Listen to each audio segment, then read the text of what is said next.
Hi, James. Hi. We've met before. You know that. Exactly. Yeah. I believe there's a change. Yes, yes. Okay.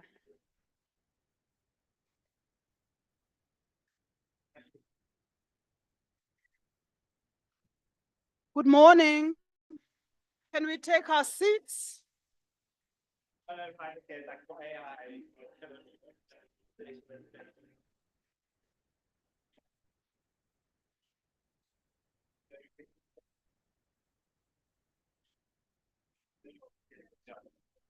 I have got the name. What's the name?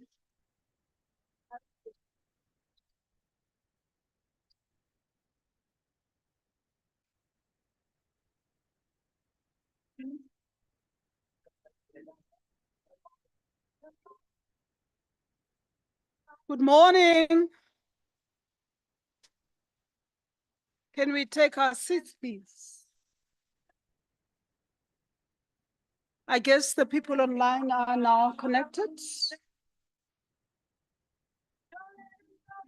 I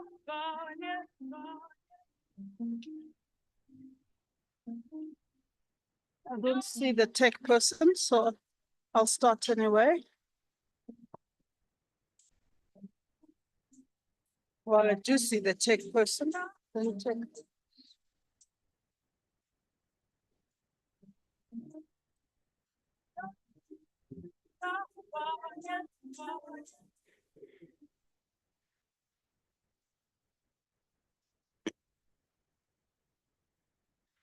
Good morning, colleagues, everybody, colleagues that are in the room, and my former colleague there, who's now a professor, thinks that we can start with him. Where we're supposed to start is standing.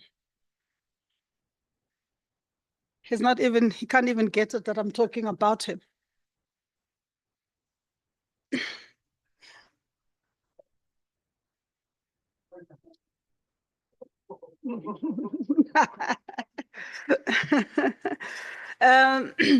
So welcome to this workshop.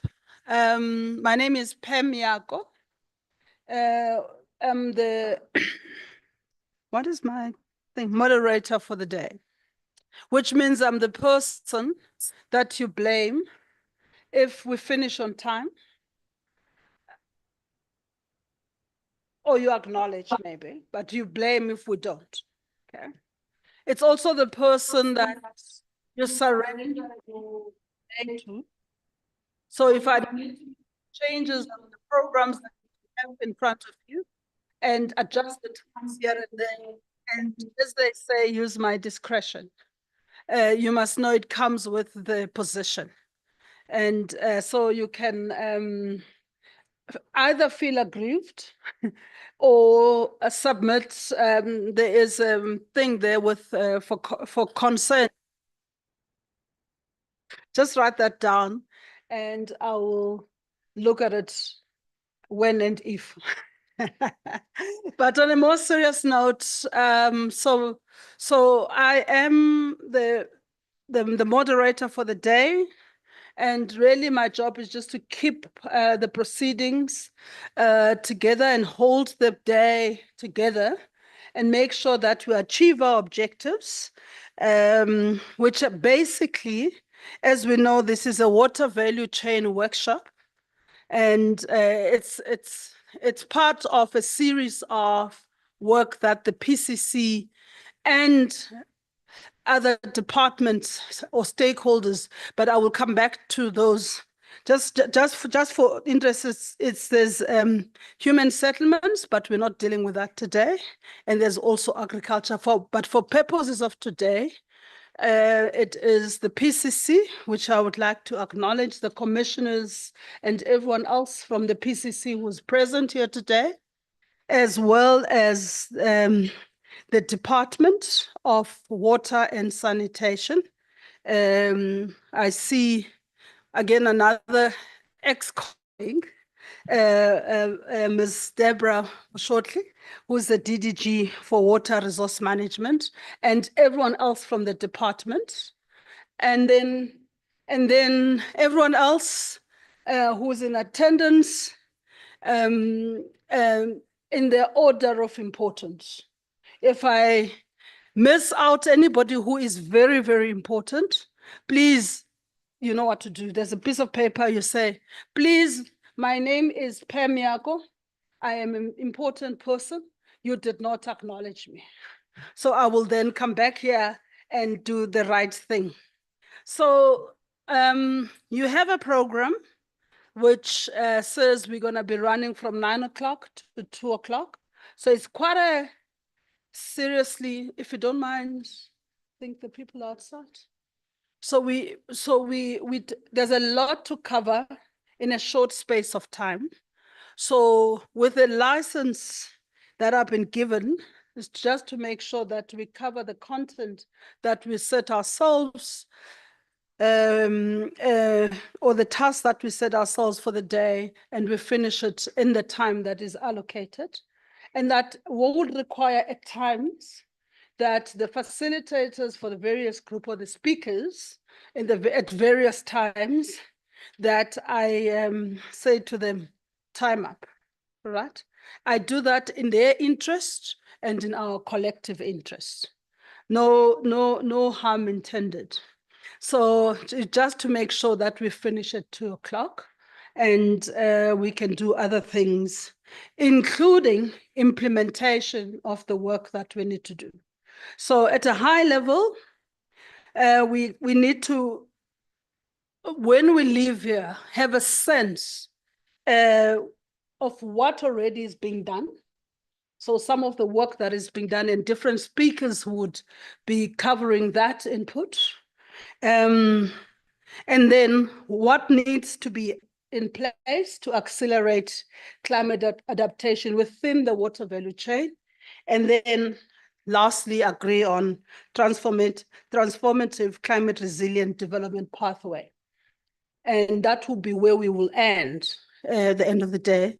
But just to say that the program, I will, in the interest of time, I will keep it because we're already 5 minutes over the next presentation. So the program is taken as read, except for one change, which I will announce of a speaker at the right time when I call up that speaker, which is just one speaker. So without further ado, I'm going to ask Ms. Deborah Muchotli from the department to deliver a keynote perspective on water and climate change. This is the point where we give a round of applause.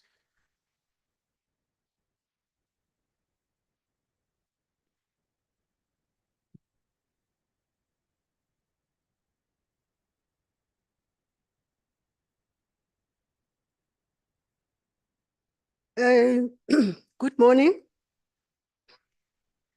I am aware that some people were expecting the DG, Dr. Sean Phillips, but you have me here. I am reminded of a joke of a long time ago where a guy was preparing for a wedding, went into this shop and ordered a brown suit, a cream white shirt, a tie with some colors and everything else that he wanted to go with. And the shop owner brought a navy blue suit. And the guy said, but I said brown. And the shop owner said, hypnotize yourself, this is brown. He went on with the shirt and everything else. The guy was requested to just hypnotize himself. At the end, the shop owner said, this will be 10,000 rand. The guy paid 5,000 and said, hypnotize yourself that this is 10,000 rand, and left with whatever he was given. Now, you may have to hypnotize yourself that you are seeing Dr. Sean Phillips in the form of Deborah Muchotli, Program Director, the Presidential Climate Change Commissioners, and all distinguished guests here, DDGs and DGs if they are present, sector partners and stakeholders, ladies and gentlemen. On behalf of the water and sanitation sector, the DWS, and specifically the DG, I wish to welcome you to this important event, a workshop on sector climate readiness, adaptation readiness in South Africa's water value chain. The water sector is more than glad and willing to be part of this development, which is in line with the Constitution, as it mandates government to engage stakeholders and communities in every initiative or endeavor. The slogans, "Do nothing for us without us," and "Leave no one behind," go a long way in promoting and endorsing the importance of workshops such as this one. This opportunity for these discussions and the topic by the PCC are highly appreciated.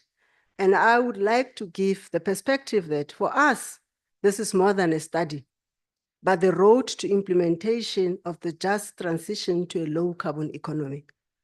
The department has the mandate to provide sustainable water and sanitation services for present and future generations in our country.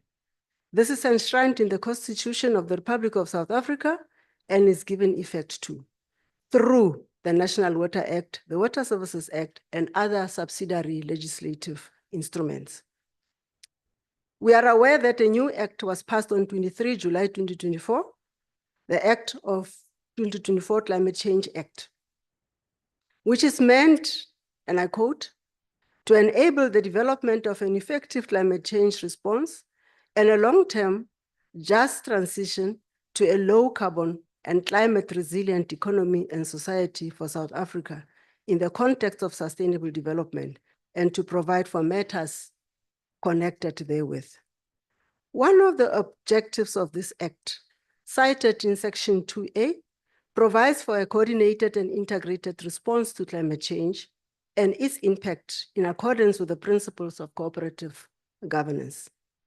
In traversing the theme of this workshop, adaptation readiness in South Africa water value chain as guided by the Just Transition Framework, and noting the objective of this workshop being one, to establish what needs to be put in place to accelerate adaptation readiness, as well as number two, agreeing on transformative climate resilient development pathways.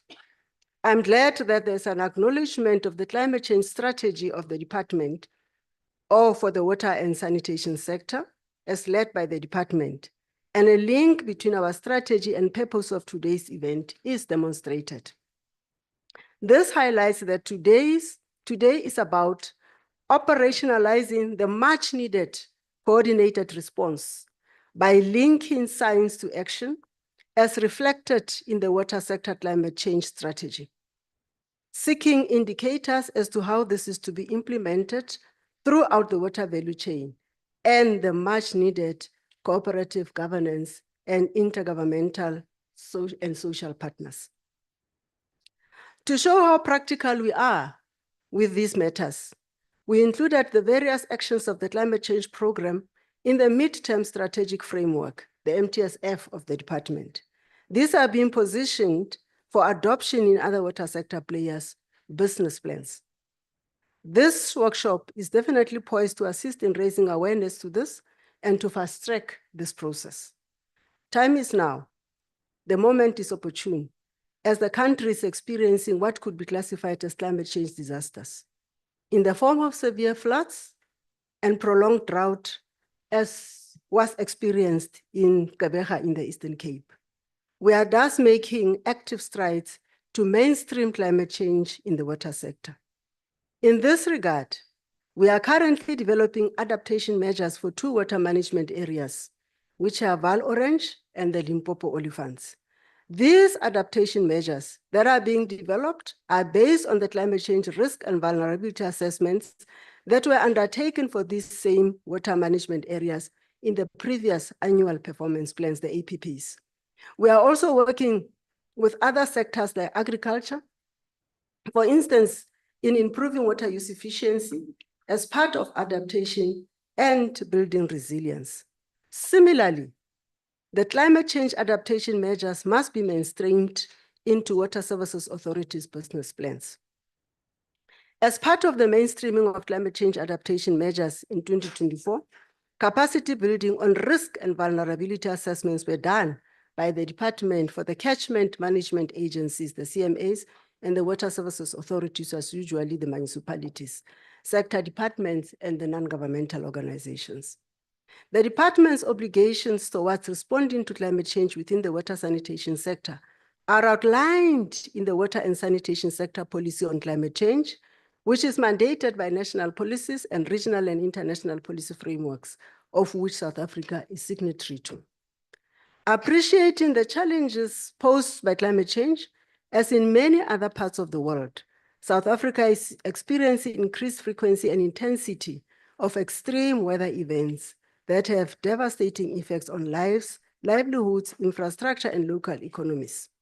The effects of these weather extremes include flooding, landslide, droughts, and heat waves, which exacerbate the challenges of the provision of appropriate, good water quality and sanitation services. Good quality water, rather. The accumulating body of evidence from science suggests that some of these events are attributable to climate change, like I've already indicated. This adds further layers of complexities to the already existing challenges of providing sustainable water resources and sanitation. As the custodian of water resources and responsible for ensuring current and future water security, the department is at the forefront of both understanding the risks posed by climate change and initiating the necessary adaptation and mitigation responses. Hence, our appreciation of this workshop. Engagements to arrive at a climate change response strategy for the water sanitation sector. The department went through a process of reviewing and updating its national climate change response strategy for the water and sanitation sector that was developed in 2014. A whole process was undertaken there. The outcomes of this were the updated strategy, which Minister still has to sign. High-level view of the content of the climate change response strategy for the water and sanitation sector. As you engage further in this meeting, you will note that, amongst other things, that the aim of this updated climate change strategy is to deal with the increasing climate change-related challenges to achieving the Sustainable Development Goals. In other words, dealing with what will hamper us from achieving the Sustainable Development Goals. And I'm deliberately not saying 6. The pillars of our strategy are, number 1, improved collaborative governance. 2, investment in climate resilient infrastructure. 3, research, information, and knowledge management. Water sector and sanitation management. And the last one, net zero carbon for water and sanitation. In response, we are also participating in various platforms of the disaster management. We are part of the National Disaster Management Center. We are also part of the JOCS whenever, at provincial level, whenever it is required for us to act. So we are there to strengthen our resilience to climate change. Many lessons are learned from these processes, and we are heightening the awareness and the need for robust disaster response. The strategy is aligned to the Climate Change Act as it seeks to ensure the readiness and responsiveness of the sector to climate change. The department is working with the Department of Environment, the DFFE, to develop targets for water and sanitation as required by Schedule 1 of the Climate Change Act on development of sectoral emission targets. Thus, for the department and the water sector's perspective, from the department's perspective, you will note that the climate change response strategy for the water and sanitation sector is aligned and is a critical leg of the National Water Resource Strategy. Realizing this importance, a chapter has been dedicated to climate change and the water sector in the National Water Resource Strategy number 3, or volume 3. These actions will be implemented and monitored through the National Water and Sanitation Master Plan. This master plan we review and we update on an annual basis. Madam Director, in conclusion, here today, we are to commit to coordination and integration on climate change for the water and sanitation sector. In this, let us start by appreciating the challenges posed by climate change to the water sector, take account and use the supportive legislative framework, reach out to all our stakeholders, identify all the relevant actions required in the water sector, and implement these with speed and urgency. Time is now. Thank you very much.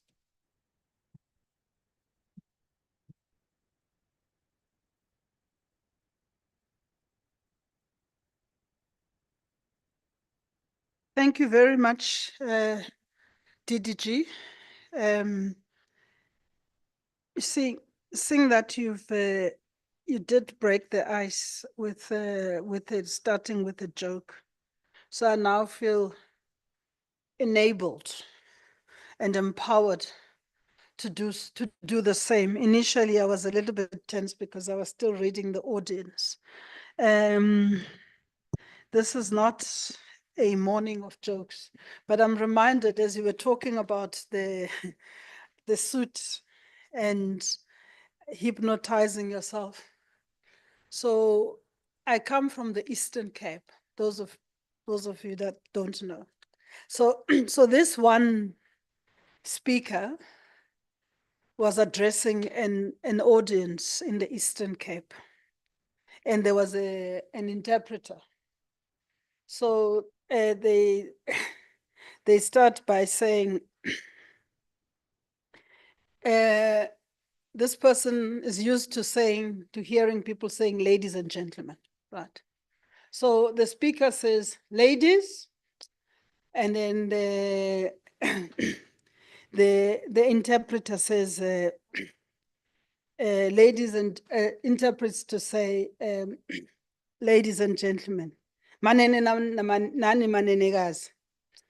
And then the speaker says, and gentlemen. So now the interpreter doesn't know what to say. Then looks around and sees the school children there and says, Nani bandona besikolo.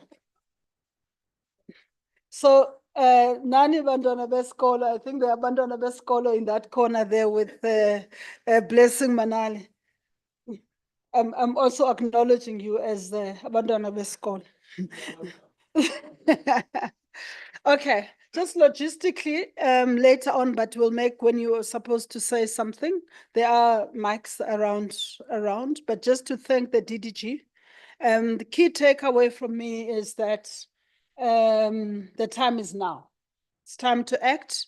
The department has done some work. They've reviewed their own strategy. They're looking at also some adaptation resource measures in Far Orange and the Limpopo. They also looking at incorporating some of this work in the master plan, which is an annual task. So this workshop is timely and it is also necessary. But the other takeaway from me, from what the DDG was saying, is that they can't do it alone. So they need our input, they need partnership, they need our involvement, and we do this with collective wisdom as we map our way in terms of ensuring that the water sector is also is not only ready, but start acting or take concrete action towards climate adaptation as we build towards resilience. So that's what I take away from the DDG. I'm going to move us on to Mr. Desigan Naidu, who is from the PCC Secretariat to do a sin setter. Let me leave it at that. I almost teased Des again. I always do tease him, so I have the temptation sometimes when I see people to do the same, and then I have to remind myself that you're playing a different role. But Des again is going to tell us, set the scene and also just tell us a little bit the work that they're doing and what this project is about and where everything fits in together. And the DDG took 2 minutes of your time, in case you didn't notice. And I couldn't stop at DDG, you know, but you, I will stop. But without further ado, Desigan, 10 minutes. You have 10 minutes.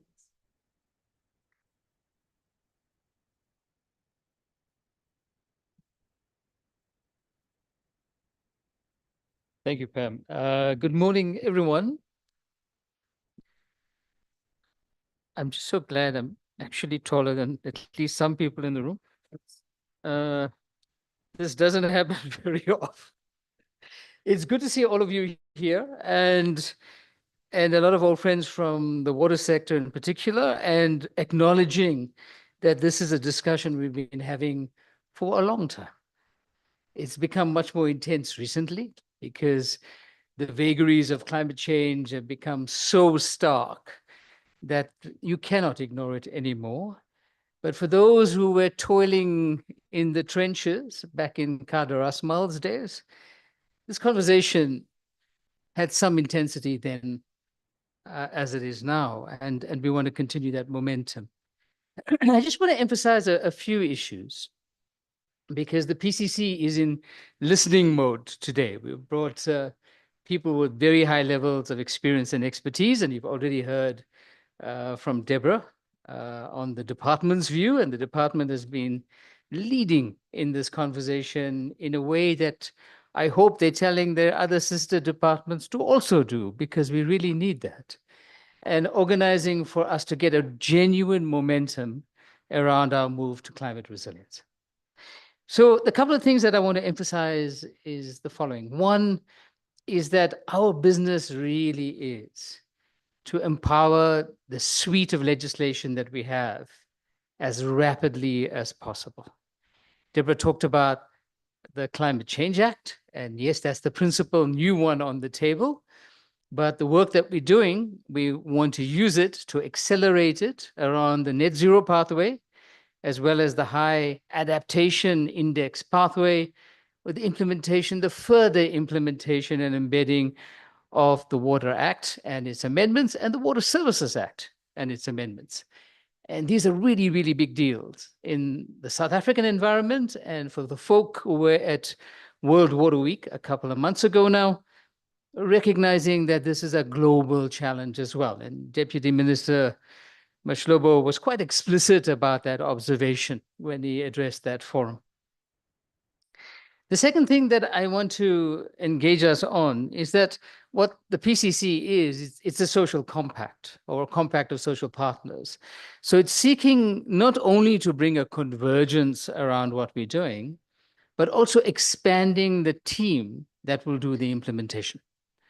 And this is really important. This is about getting all of the stakeholder groups on board, not away from their traditional roles, but also embracing the new roles of being part of the mechanics of organizing to get us into a more important space around implementation. And this is absolutely key. The next thing that the PCC wants to do is build the bridges. So you are aware that there's a bunch of work that's been done by the PCC. Harvesting, I should point out, a lot of the work that's been done individually in many places in the system, the department, the DBSA, the Water Research Commission, the Agricultural Research Commission, the folk at the CSIR, to organize to bring all of this together in a synthesized, accessible, single narrative format so that we can engage very rapidly. And I think this is really, really important.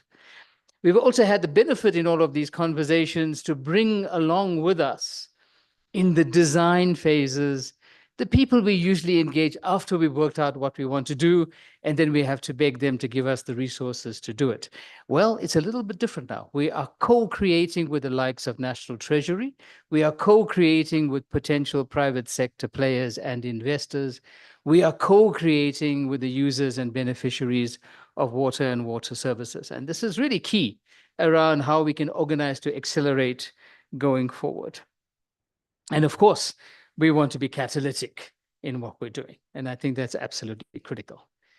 It's no mistake that we've got sitting in the room some ex-DGs from water, because in the course of the conversation, we're going to talk about the things we did wrong. Well, you'll have the people right in the room that you can point to when you do this. But they're a little bit older now, so you've got to be more polite in the way you do that engagement. Mike, you are protected temporarily.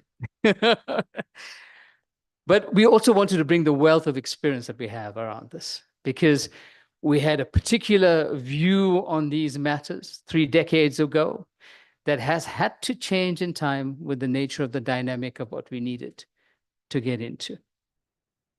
So just a few words on some of the content issues. The first of those is that we are sitting in a climate change world in a way we were avoiding acknowledging just 10 years ago. Just 10 years ago, the dominant narrative by far is plus 1.5 degrees by 2100. And we believed it. Some of us would like to continue believing that. But there are things that are getting in the way of that belief. The first of those things is the carbon emissions are actually not going down. Not in any substantive way. The second is the impacts of that in the domain of extreme weather, which is the most obvious one that we see, is incredibly stark. I mean, these storm surges, flood events, drought events, wildfire events, sea level rise, sea acidification is just absolutely in your face now.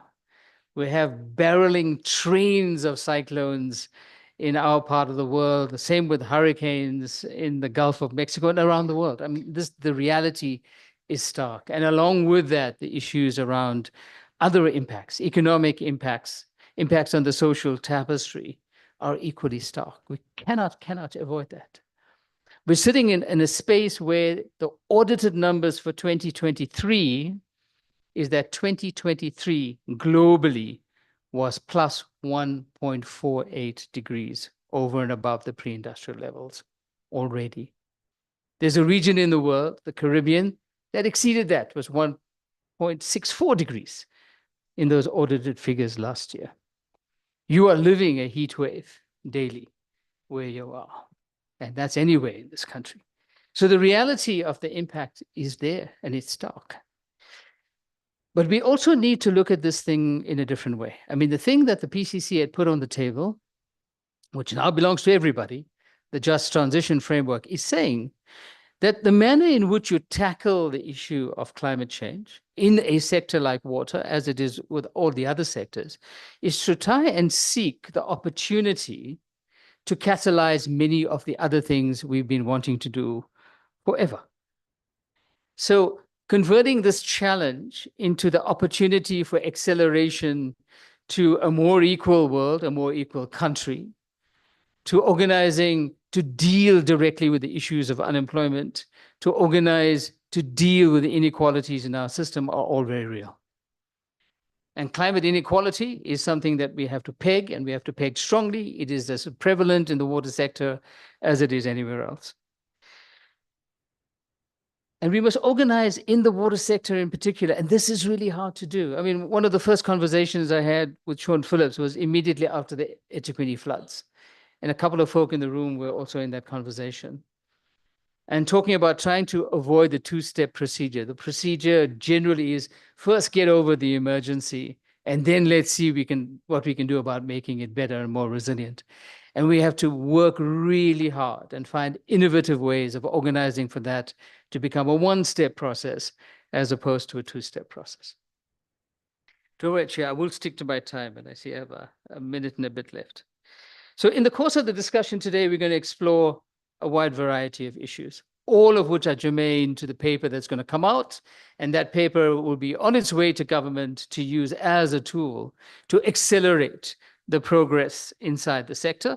This is about the response strategy that is in its final legs of the next version. It's about engaging the National Water Resources Strategy in a robust way, as it is with the master plan. And we have to engage the issues around, one, the expansion of the notion of what constitutes a water team. And the initiatives that have come out from the DWS, together with support from National Treasury and other institutions, like having a water partnerships office in the DBSA, is one of those tools around a very concrete way to bring a public-private participation formula inside the system. It is about more than investment. It is about putting together the capacities we have to get over the line. We also have to engage this issue of investment, and from multiple angles. The classical angle of the cost benefit of an investment is real, it's tangible, but the whole issue of engaging opportunity cost if you do not make the investments that you need now is also absolutely critical. So the investment formula is something that is really strong. And folk at the National Treasury have been working hard on this, around reorganizing the thinking, around what infrastructure means and what the new grant formulas are and what the flow of funds regimes need to be in order to empower a more climate resilient economy, and one that genuinely has the opportunity to get to a low carbon status sooner than 2050, hopefully. We also have to engage the issue of water governance. I mean, Deborah mentioned the 2 CMAs that are already engaging in an adaptation strategy, and this is really good news.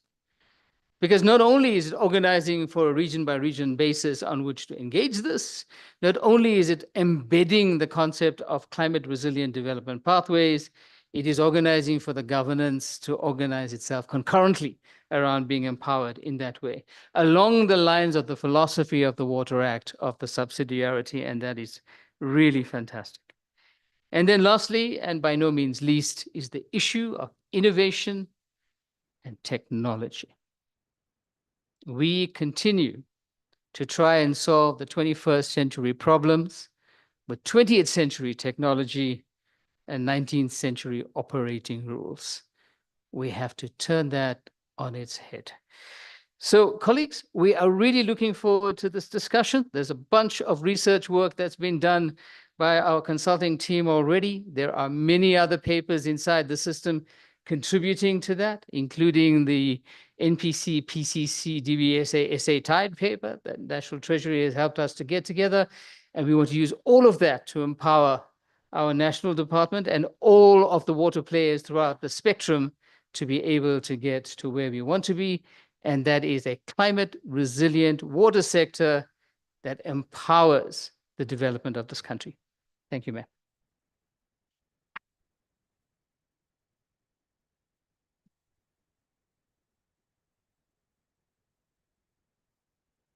Thank you very much, Desigan. You know, one of the things I do is to observe when people speak. Oh, yes. And Desigan, I notice, I've known Desigan for a very long time.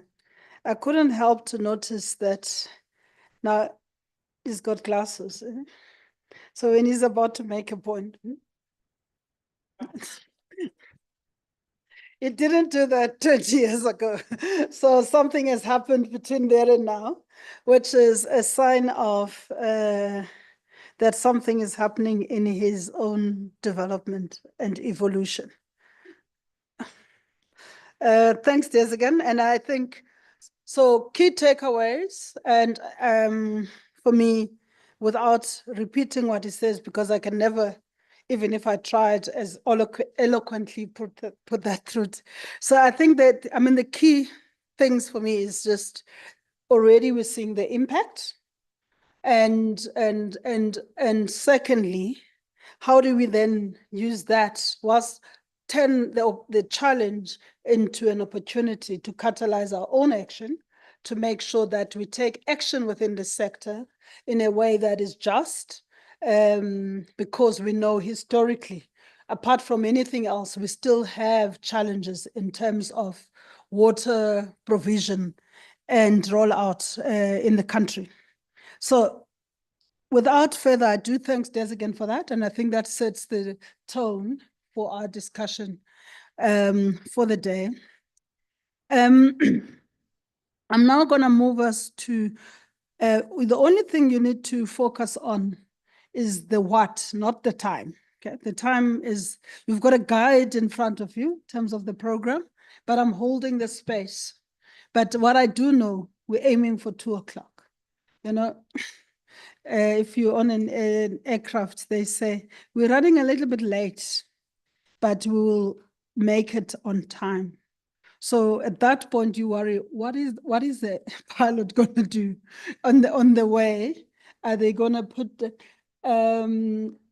fly this thing above the speed limit, or are they flying up, or are they flying there? But whatever it is, we can rest assured that we will cover everything that's on the program in the time that is allocated, and we'll give you an opportunity to partake. And I'm assuming that everyone else still, even the colleagues online, are still with us. So we're now going to move to water governance for climate resilience. In both the inputs that we've had, they started to talk about issues around governance. Okay. There was in reference to the kind of institutions that we need. We already started to talk about the legislation, the strategies, and the plans that we have in place. But if I were to add one thing for me, which also is very important, when we talk about governance, it's the leadership, which determines oftentimes the how you do the governance, right? The speed at which things move.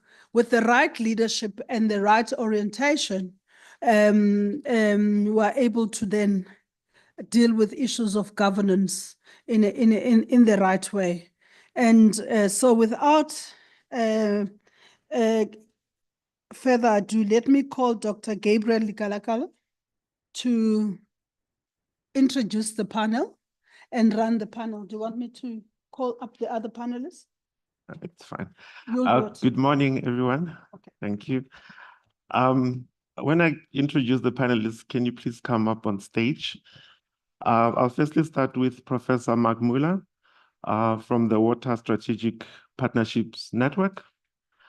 Dr. Tandai Swaimani, he's the Council President of the South African Hydrological Society and also affiliated with Nkomati Usutu Catchment Management Agency. Dr. Brilliant Beta from the Water Research Commission, and Commissioner Yanse Rabi, also part of he's a commissioner in the PCC and also affiliated with Agri-SA. Commissioner Mako Malekalakala, affiliated with EarthLife Africa. Yeah. Apologies for that. Commissioner Lekalakala is not available, but we've got Commissioner Yanse Rabi to take on the 2 hats. Without much delay, starting with Commissioner Rabi, can you please share your perspective of water governance for climate resilience from your perspective? Good morning, yes, and happy to be here. Glad to talk about this very important topic. The agricultural sector is one of the key sectors in the country, it goes without saying. It's also the largest user of water. I think most of us know that at 60%. South Africa is unique in the sense that it's food secure in the region, and the only country in the region that is food secure, and agriculture has a lot to contribute to that. In fact, most of it. So the sector uses 60 to 63% of all water in the country. But global averages and regional averages range somewhere between 70 and 95%. So the agricultural sector in South Africa has done fairly well to be able to be food secure and still maintain those relatively benign levels of water use in comparison to other water users in the country. From an agricultural sector, and the organization that I represents largely commercial agriculture, there are numerous challenges, obviously, and water being the most important one. In this sector, water is life in our context. And I think very often it's forgotten that farmers live extremely close to climate and to the environment altogether. And there's very often very little that I get to tell farmers about what climate change effects would be and the projected consequences if climate change plays out the way it does. What I do think we do wrong sometimes in South Africa is that there's a lot of politics in water. And we do struggle with water use entitlements very often, where we actually should be focusing on the real issues about efficiencies in water use, distributive justice that is a vital imperative and acknowledged by organizations such as my own. The transition that needs to take place, the role of our demographics in the commercial agricultural sector, and how that plays into how food security ultimately will work out for our country. And I think we miss that sometimes if we get stuck in the nitty-gritties of entitlements and uses of who's allowed to use water and not. And I think in the governance context, we are unfortunate in that position where water is something that belongs to all people of the country, but it's still an entitlement. It's still something that needs to be regulated. And we acknowledge, obviously, the Department of Water and Sanitation, government's role in all of that. But we need to take hands with one another. And I'm very happy to see some of my co-panelists here, including Dr. Müller, who was instrumental in crafting AgriSA's water use strategy together with some of the other people in the room. One of the main tenets in that is that we need to be able to talk to one another and establish that relationship of trust to openly and honestly and forthrightly talk about the issues facing the sector in agriculture. And I know that there's another study to come on that too, so I don't want to belabor the point too much. But this idea that we're in very much in the same boat, and there's a major looming catastrophe coming if we don't address and talk to one another in the most forthright and honest manners in respect to climate change in general, and particularly with respect to water and how that impacts on the sector, agriculture as such, but our society as a whole. Thank you. Okay. Thank you very much. I'll now give an opportunity to Dr. Soimani to give his perspective. Zanyama, sorry. Thank you very much. I'm going to give you the perspective from a two-point approach, representing the hydrological society in South Africa. I think one of the key points that we want to influence the processes is to make sure that Desgan was talking about the research and innovation. So in that space, we are looking at issues around development of early warning systems. How should we influence the early warning systems that should assist, especially now we are dealing with the issues of flash floods. If you see the country experiencing a lot of flash floods that is happening, we need also to redesign the communication systems to make sure that information reaches the relevant communities. And in that context, I also need to give my experience from the CMA perspective, where I'm coming from. How should we, in the space of the CMAs, where we link with the provinces, the different sectors, whether it's the energy sector, whether the farmers, municipalities, and how should those respond to the issues of climate and the issues of the resilience and adaptation. One of the challenges I've seen is that we respond to problems that have happened. We don't have proper mitigation actions in place, and also to get preparedness. So the government is spending a lot of money in dealing with responding to the problems of afterthought. When floods have taken place, we spend a lot of money in terms of the recovery programs.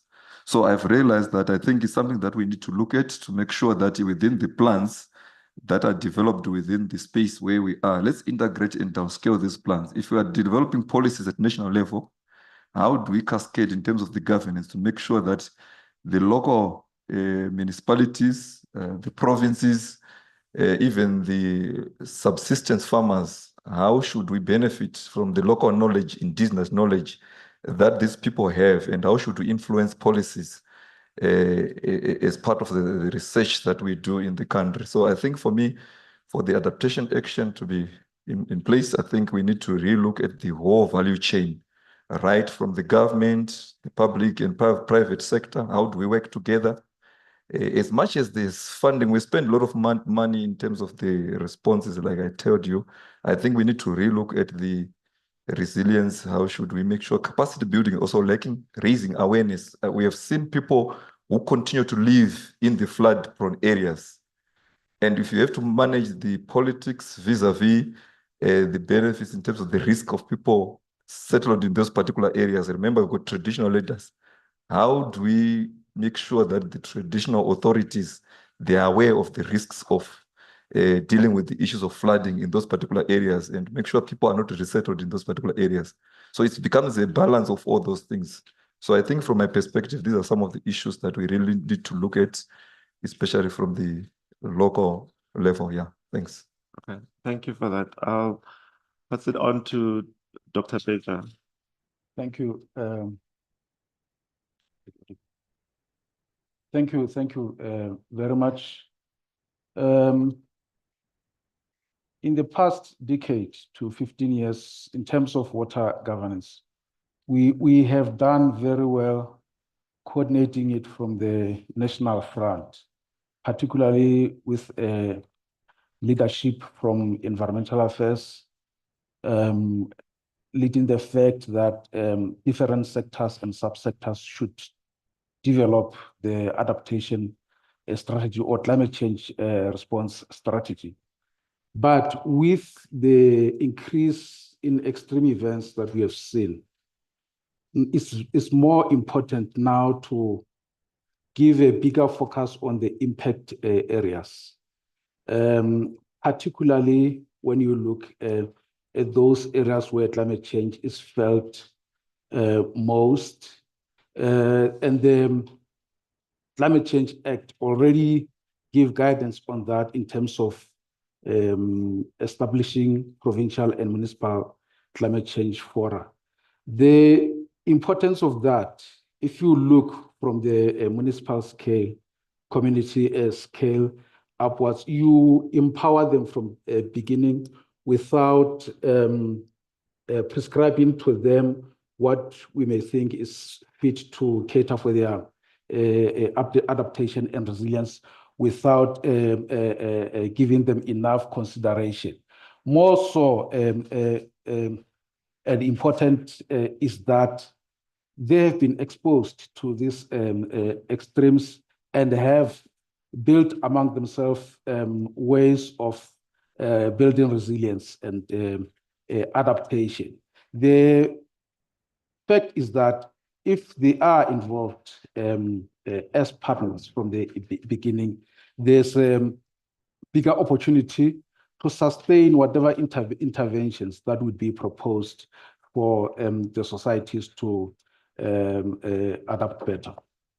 Thank you very much. Professor Muller, would you like to share your perspective? Okay, thanks. I'm going to take advantage and say, let's look a little historically, because water is a long-term business. You know, I see the department is currently running its reconciliation strategies to 2050. You know, that's about right. If we're not looking 30 years ahead, we're not doing the job properly. And I think we need to celebrate the fact that at national level, sometimes by the skin of its teeth, the functions of looking forward are surviving. I'm very relieved about that. But it worries me then because I'm hearing stuff talked about here, which quite frankly sounds like WhatsApp science to me. If we've heard about it yesterday or the day before, or the week before, then it's for real. So let me just give you some perspective about how long climate change has been on the water agenda and you know, how it's been responded to. Perhaps remembering that in the just post or just before and then slightly after the 94 elections, there were a couple of droughts which were very serious and focused people on water, which was great. That's what you want as a practitioner. You want the politicians to worry about water, and they were certainly worried. Kada Asmal was so worried about an El Nino drought that he went around the Eastern Cape warning people that they must prepare for this terrible catastrophe. And in the end, we had to mobilize communications to say, it's okay, El Nino isn't some dragon coming out of the sky to eat you. And the drought actually didn't happen. It was a particularly interesting El Nino. But we all thought about water, and that was important. one of the outcomes of that process of worrying about water was the National Water Act. And I have to say that the National Water Act is still being talked about internationally as having done the right thing. Rather than, Jansi, rather than giving farmers permanent rights to water, it said you will have a temporary authorization to use the public resource, but that authorization might change, subject to, and of course, everyone worried about the social reasons to be redistributive.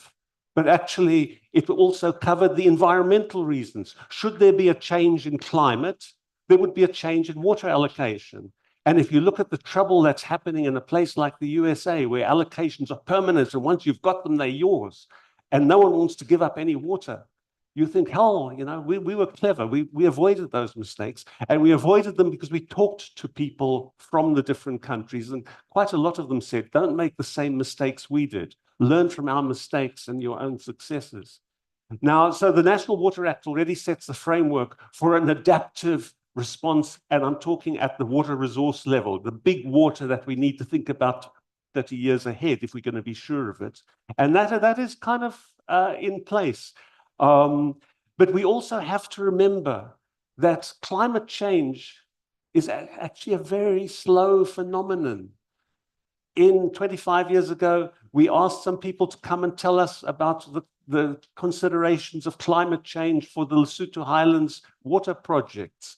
And it took us about 20 minutes to debrief the best experts that were in the country. And we said, thanks, you can't tell us anything useful. We'll now take the decision to go to Lesotho Highlands 1B and eventually to phase 2, because we had to think about it.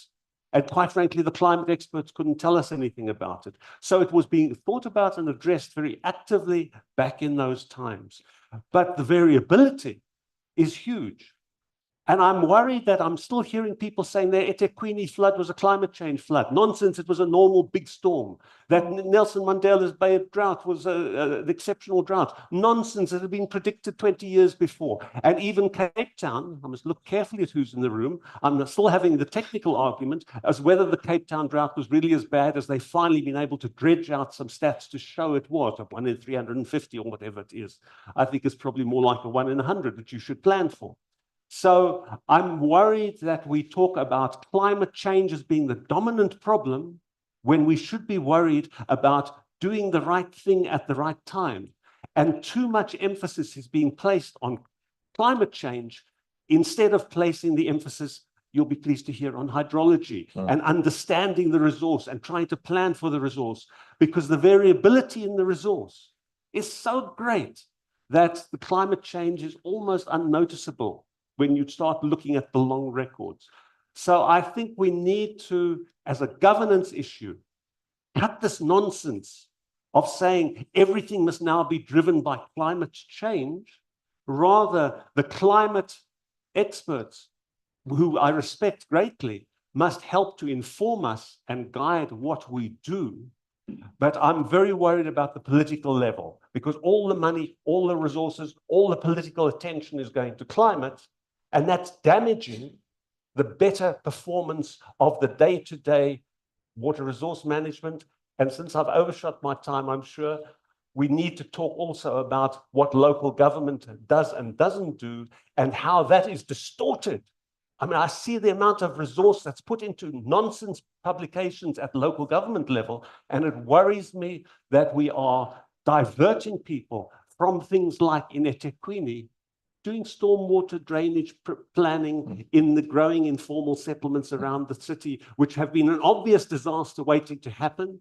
And when it happens, we don't say we failed to provide drainage infrastructure. We say, oh, we failed because it was climate change extremes. Nonsense. It was a failure of governance at local level. And we hide that failure behind climate change. So climate change has become a political excuse for failing to do the right thing. And this group, and PCC in particular, should be very careful not to allow that to happen, because it is currently happening. I have to say that that is not necessarily the SWPN view, but SWPN is a very wide platform, and I was invited, I think, as an academic. So I don't represent the full view of that very wide platform, but I think it's a very important issue.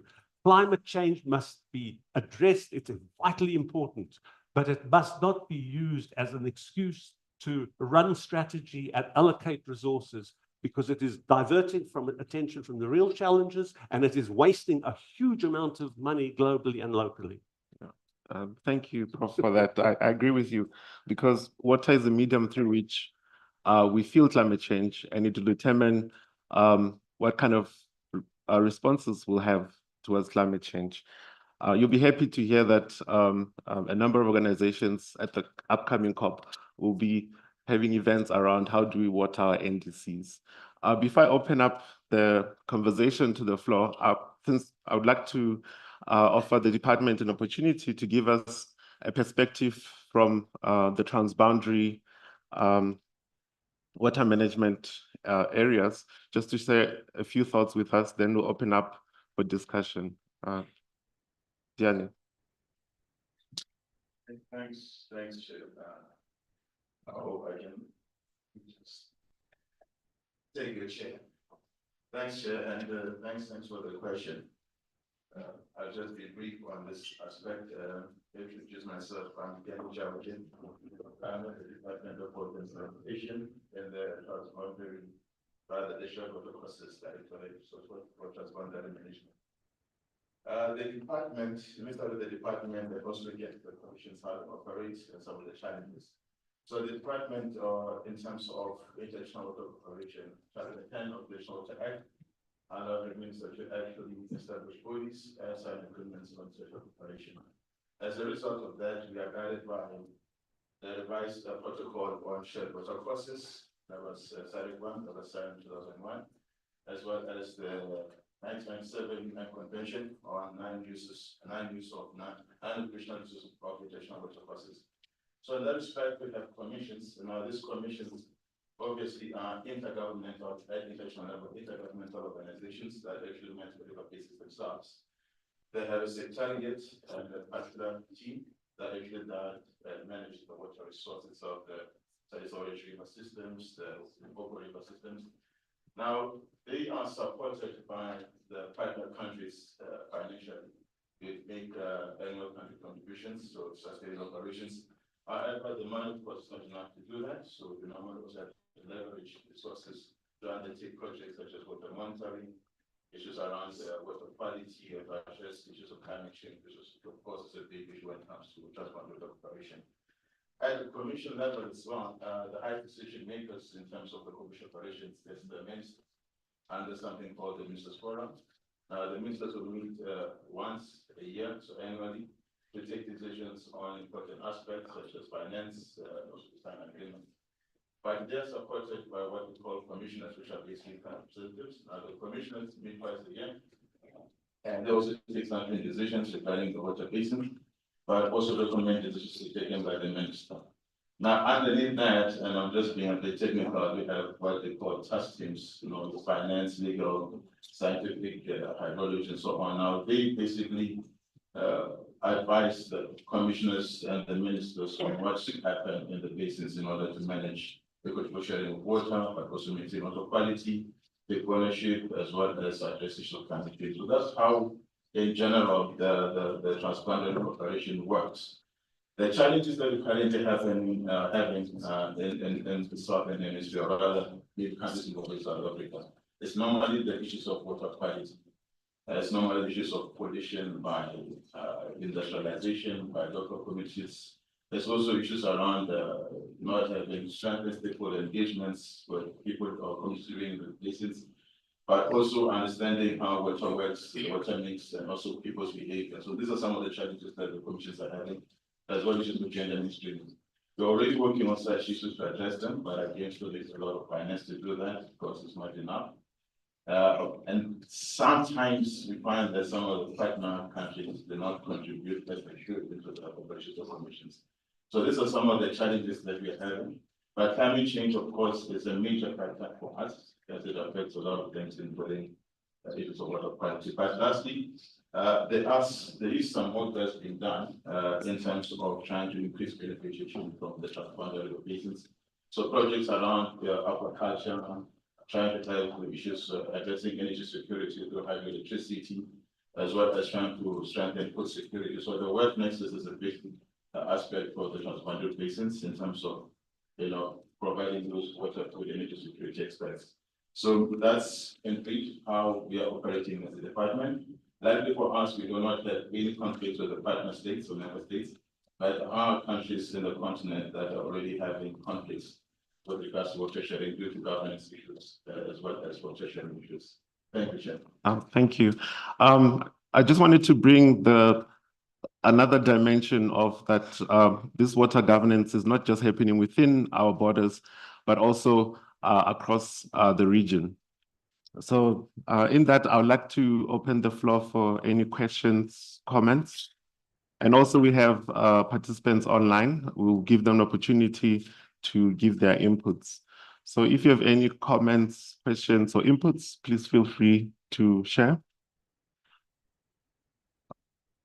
I'll start with my question while others are still, okay, go for it. Kindly introduce yourself, the organization you're with.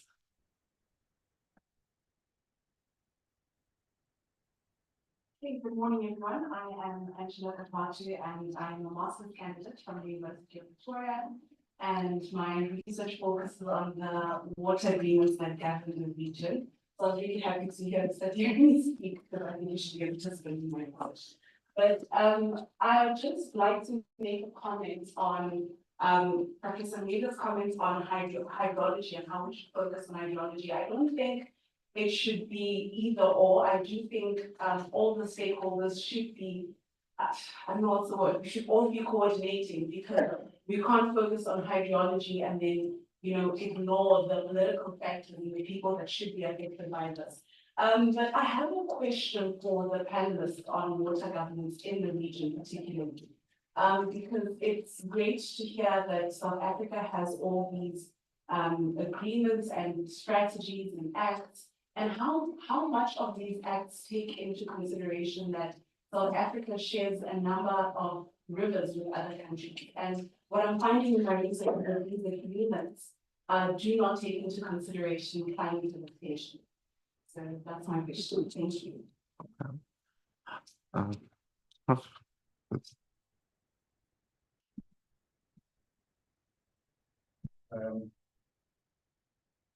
Thank you very much, good morning, colleagues. I'm from the Water Research Commission. Mine is just a comment, and I'm directing this comment to Professor Moore. I agree with some of his comments or limits. I just want to highlight the fact that we need to help each other here by making sure that we guide the sector and making sure that we move forward. Yes, of course, we cannot keep on playing the climate change card. The fact of the matter is that the intensity and the frequency of drought floods that we are facing, not only in the country, but also in the southern region, it's a problem. And we just need to make sure that we address this high climate variability and change without constraining the physical world. The most important thing for me is to understand that we need to drive our activities in an integrated or really mixed way. That's why the Water Research Commission keeps on talking about transformative and circular economy. Because if we don't change the way we do business, in fact, we're going to miss the bus.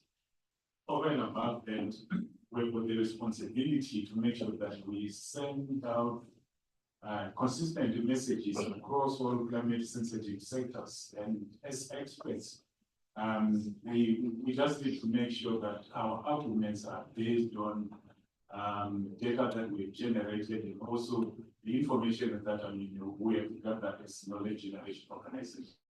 Thank you very much. Okay. Thank you. Are there any other questions? If not, I'll give an opportunity to the department to respond to the question around how the policy frameworks take into account regional frameworks and how those two interact. Is it correct? Yeah. You can pass it on to your boss if. I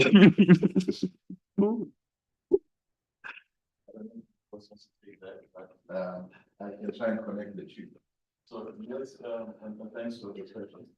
With respect to the international formats, when the SADC design protocol, market of the process such that and effectively for commissions such as Protocol, that's when the cooperation sort of started or was established.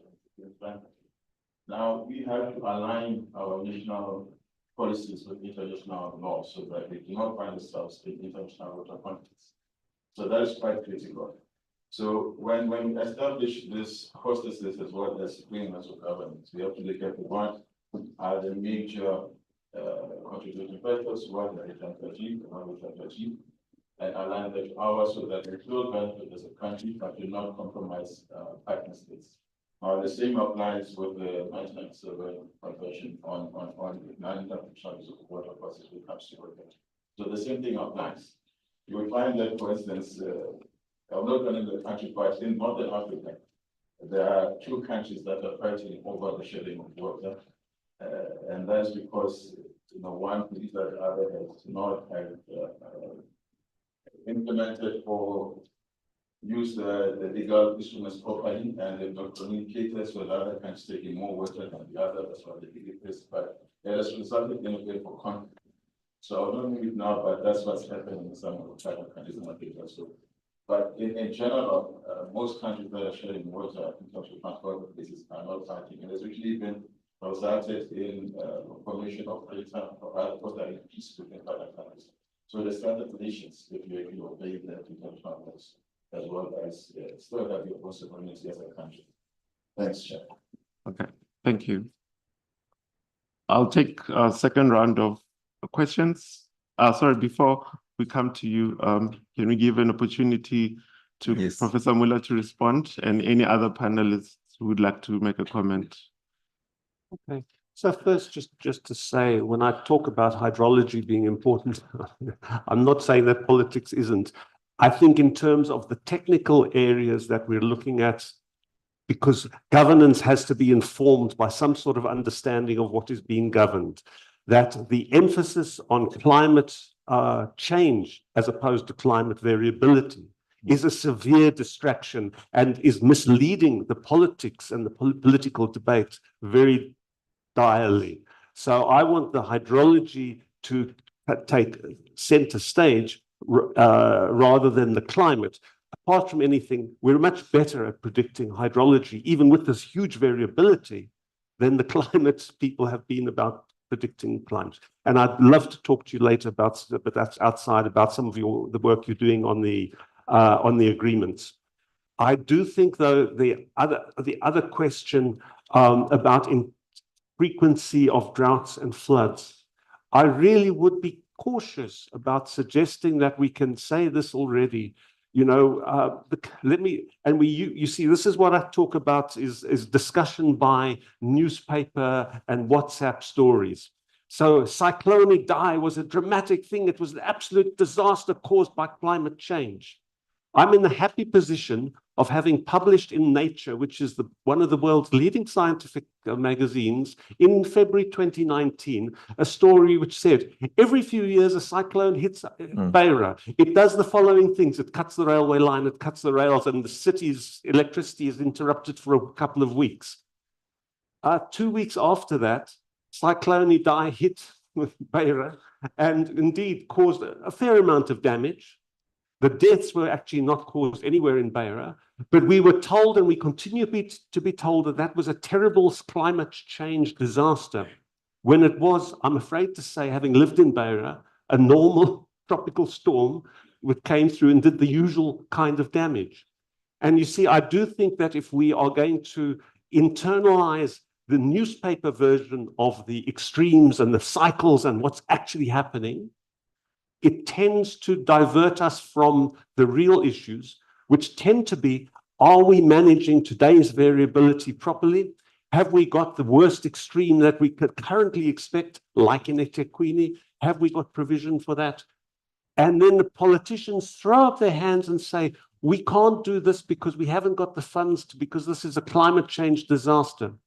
Now, we could have a very useful discussion about climate change accountability and who should carry the burden for that, particularly in Southern Africa. It's a bit more difficult with South Africa. Those things would be very useful because there is a burden of accountability on the rich world, which has largely driven climate change. But South Africa, unfortunately, has put an awful lot of CO2 into the atmosphere, and we can't do that. But I do worry that the water sector should look firstly at its own perspectives and not be guided by this kind of climate lobby, which is important for climate politics, but actually is distracting from water governance and water management because it focuses us on the wrong things with the wrong perspective. So that's just to try and put this debate in perspective. It's important because the PCC wants to write a paper about water and how water fits into climate change. And I hope they don't perpetuate the damage that's already been done in places like eThekwini. And I'll use that as a very specific example. Okay. Simon. Yeah, thank you very much. I want to explain from experience, one from the challenges that we face in the Nkomazi. Even yesterday, we had a meeting at 6 o'clock in the evening just to discuss the damages that happened, a day ago. And these are immediate issues that are happening. 2023, with February, we also experienced massive, so almost every year, and we experience these floods. But one of the things that I've learned is that, like you've mentioned, we have got climate variability and change. The changes in seasons is something that we started to see, and the patterns of the rainfall events changing in the various places. And one of the things that we've done from the provincial perspective is to say, we have got what we call the disaster management framework and the plans that the province have.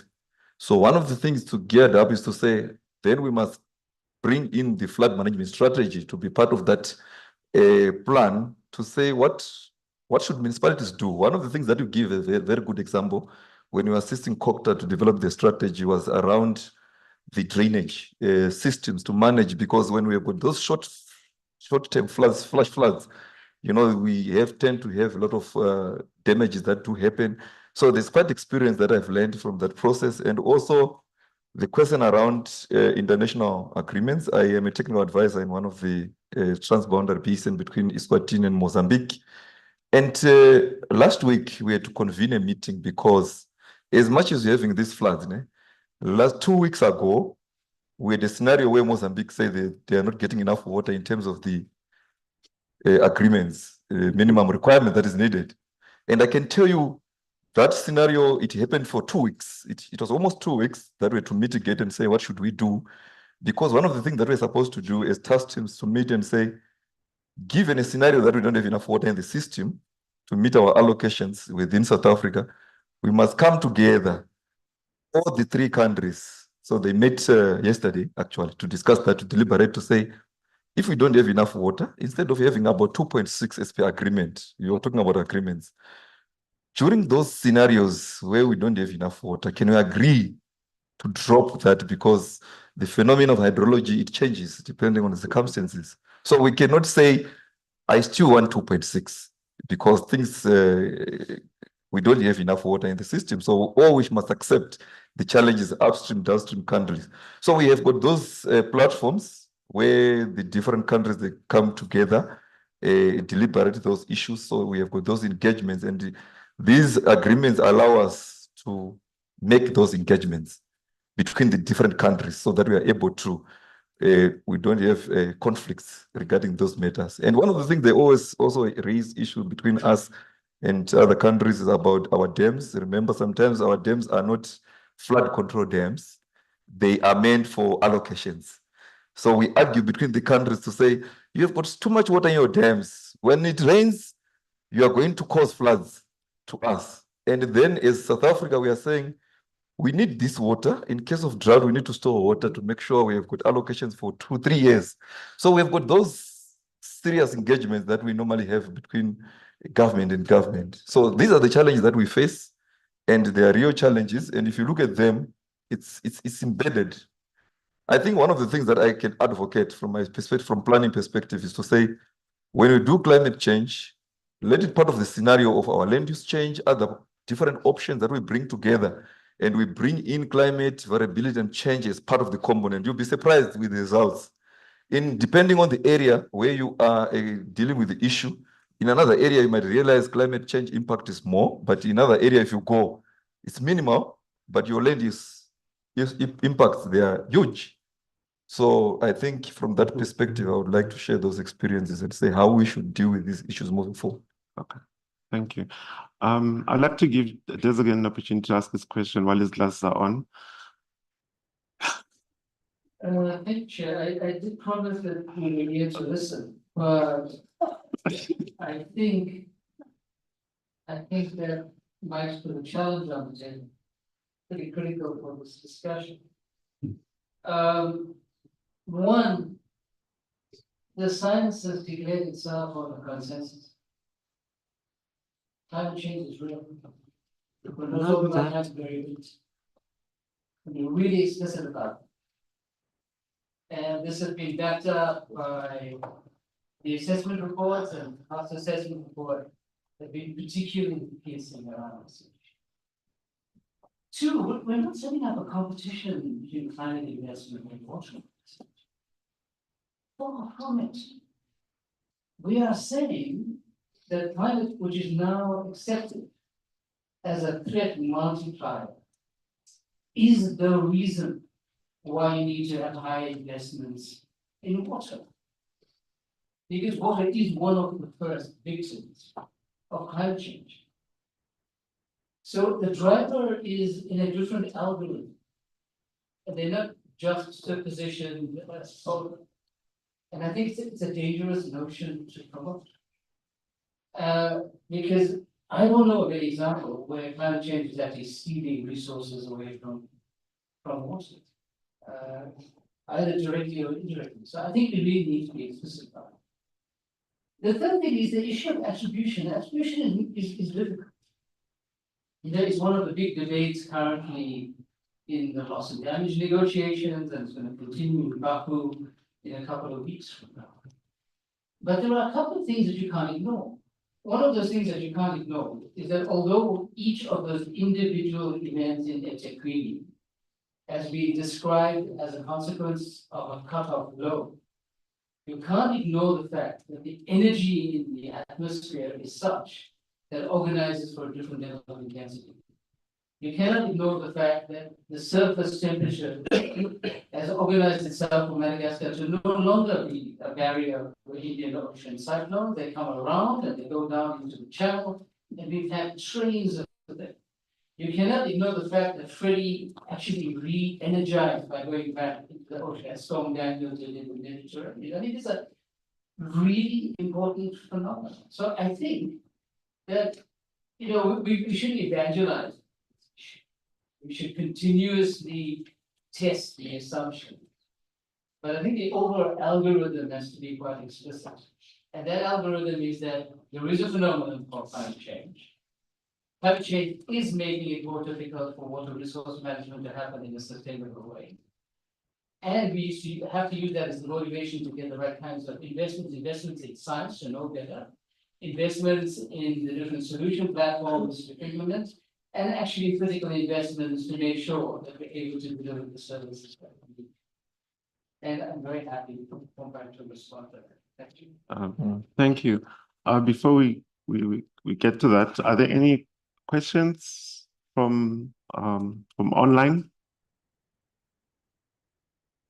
Okay. So I will give that, Mike, I'll give you 1 minute to respond. Okay. And then we need to shift the focus. Yeah, let's talk about what we're supposed to be talking about. Listen, no one's saying there's no climate change, Desigan. Don't mislead, hey?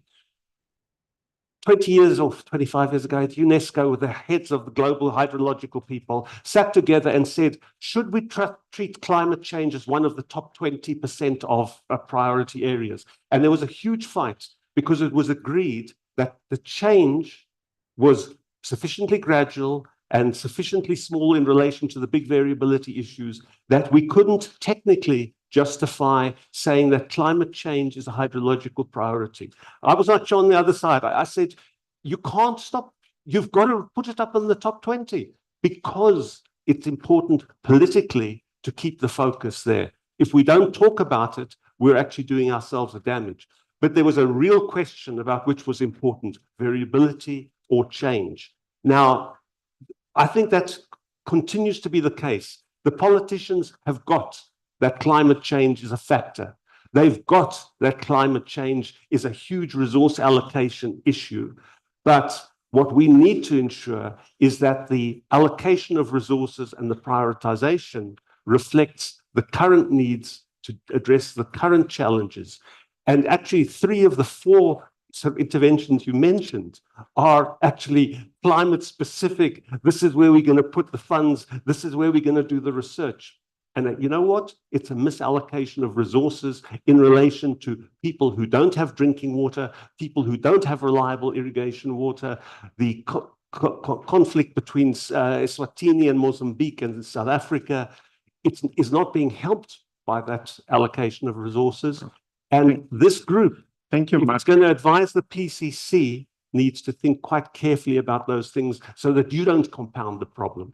Thank you, Mike. Thank you. I think it's a good debate. We should create a platform for it as part of the PCC to help in education. Yeah. To the panel, as a parting shot, can you please share, as the department or as a sector, we're building climate resilience within the sector. How can we, from your perspective or from your area, what kind of tools or measures should be put in place for us to achieve good governance, looking at effectiveness, efficiency, trust that you've alluded to, and also engagement? I'll start with Commissioner. Yeah, I think maybe a little bit controversial and maybe a bit against the grain of what we've been speaking about now is I think that water governance in particular is a very difficult thing to achieve from a centralized position.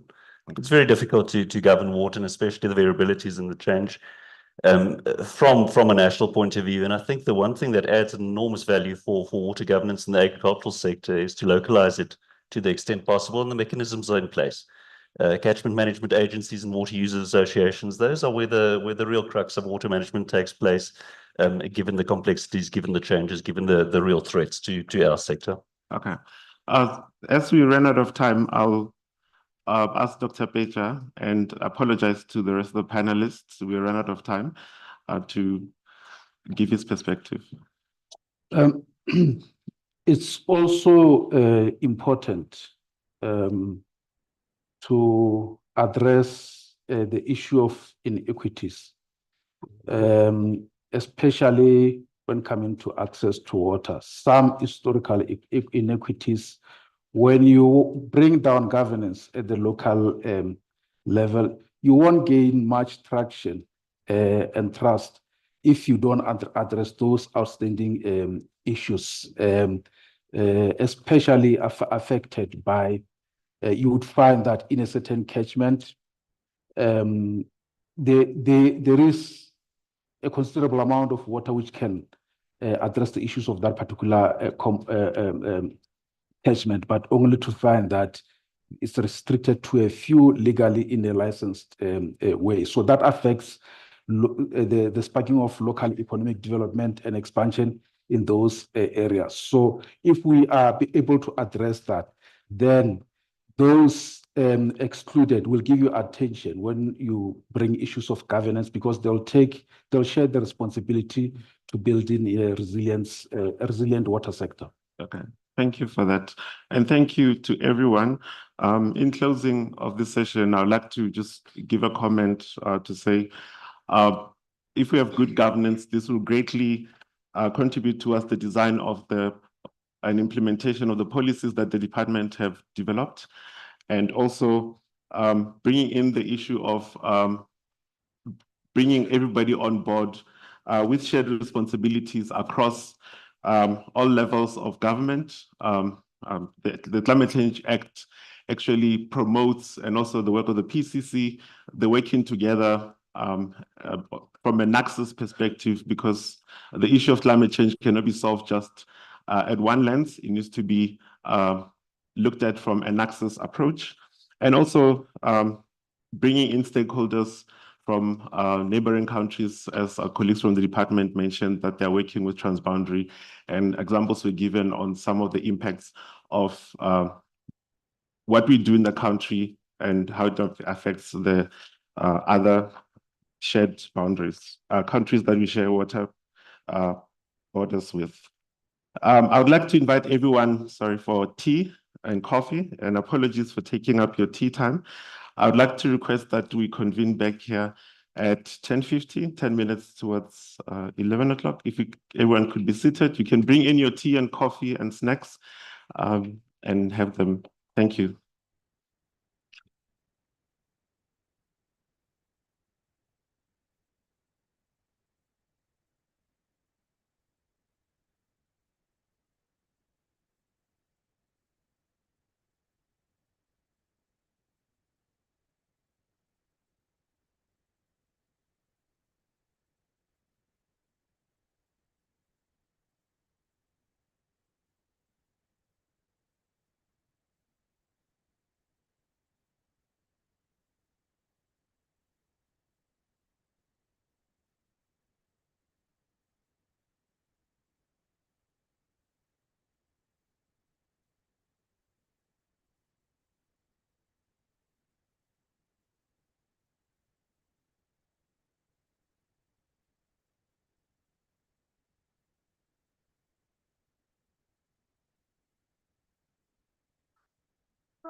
Wasting my time out of your mind, now you out of your mind.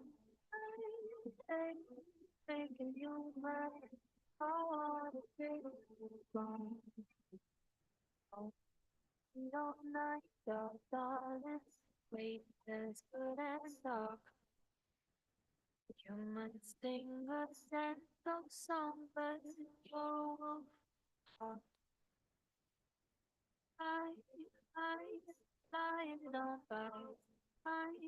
sounds at the side. Bite, go on and cry. I wanna see you gone.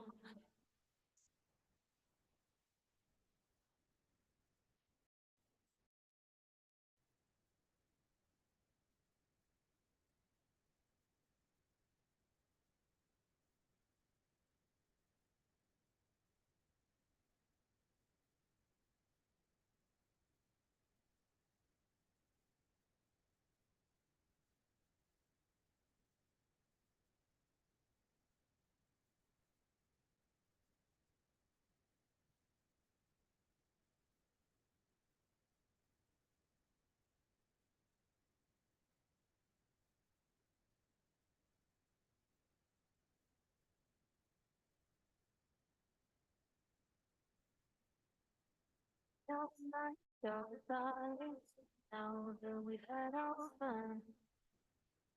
Don't think that I'm tripping, baby, no, you ain't my only one. No, go, wasting my time, out of your mind, now you out of your mind. I hate making you mine, I wanna see you gone.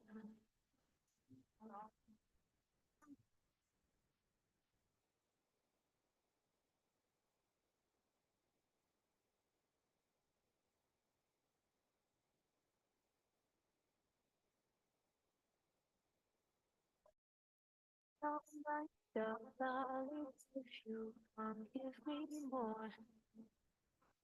I gave you fair warning, baby, it's cold outside my door. Bye, bye, bye, don't bite.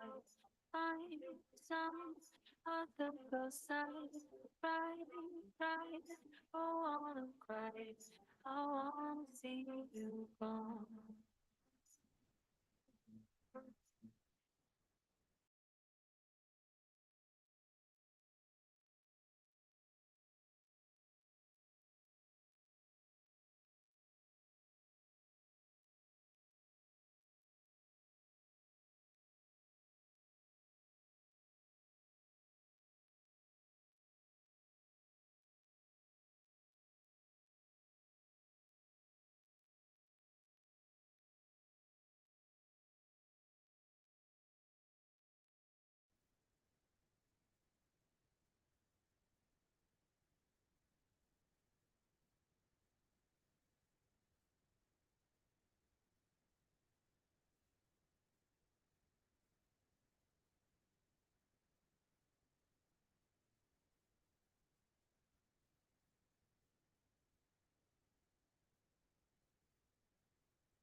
Se acabe de romper, que en el monte hay mucho calor y mi papá lo sabe hacer, ya me duele la cabeza, de tanto darle el filo, para engordar un cochino y comprarme un camisón,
matrimonio civil,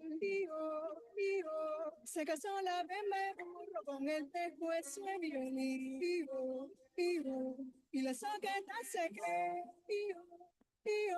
que todo se lo merece, y vive en un piazo alto que el viento se lo estremece, pío, pío.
Night.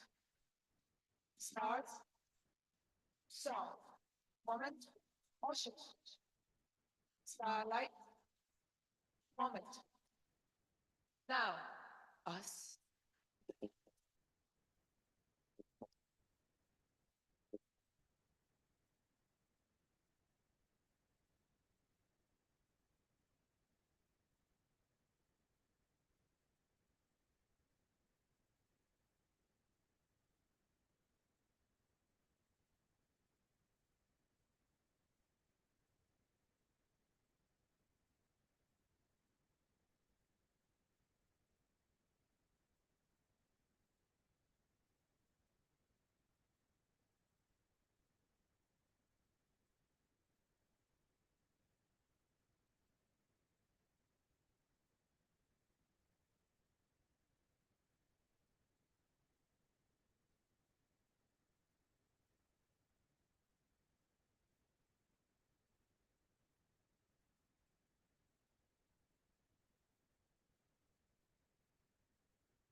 Ini aku wisdom, yogi 이 세상을 끝내다 이젠 들을 수 있다 당신을 잊어버려 이젠 들을 수 있나요 Word, fearless, pleasure, edge, listen, word, freedom, listen, now, us.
Welcome back.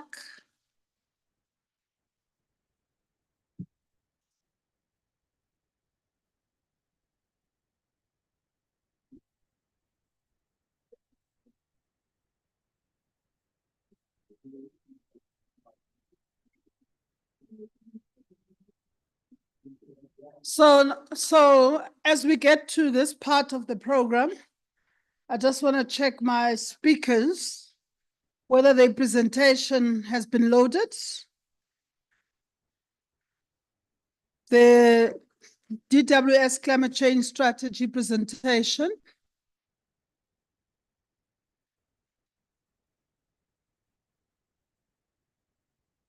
So the department, Mike, does have a climate change strategy, just for the record.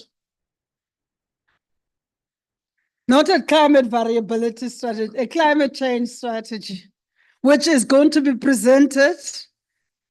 I must remember my role. I'm a facilitator, moderator. So I was tempted at one moment when the debate was getting a little bit hot that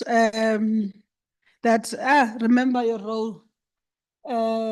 And what I did say to Mike is that, which is probably one of the things that I admire about him, is that he doesn't disappoint. So thanks, Mike, and the panel. And thanks to the panel and thanks to Mike specifically for being consistent with Brent Mike Muller. Should I say prof? All right, so we move on to the next part of the program. And we have made some changes to the program, as I said. That part of my job is to announce the changes when and if. But the next two presentations for now, they're safe. There's one change in terms of a speaker or the presenter. I'm just confirming the presentation has been loaded. That's good. Thank you very much. It's Aloysius Salahai from the department who's going to be presenting the DWS change strategy, climate change strategy. And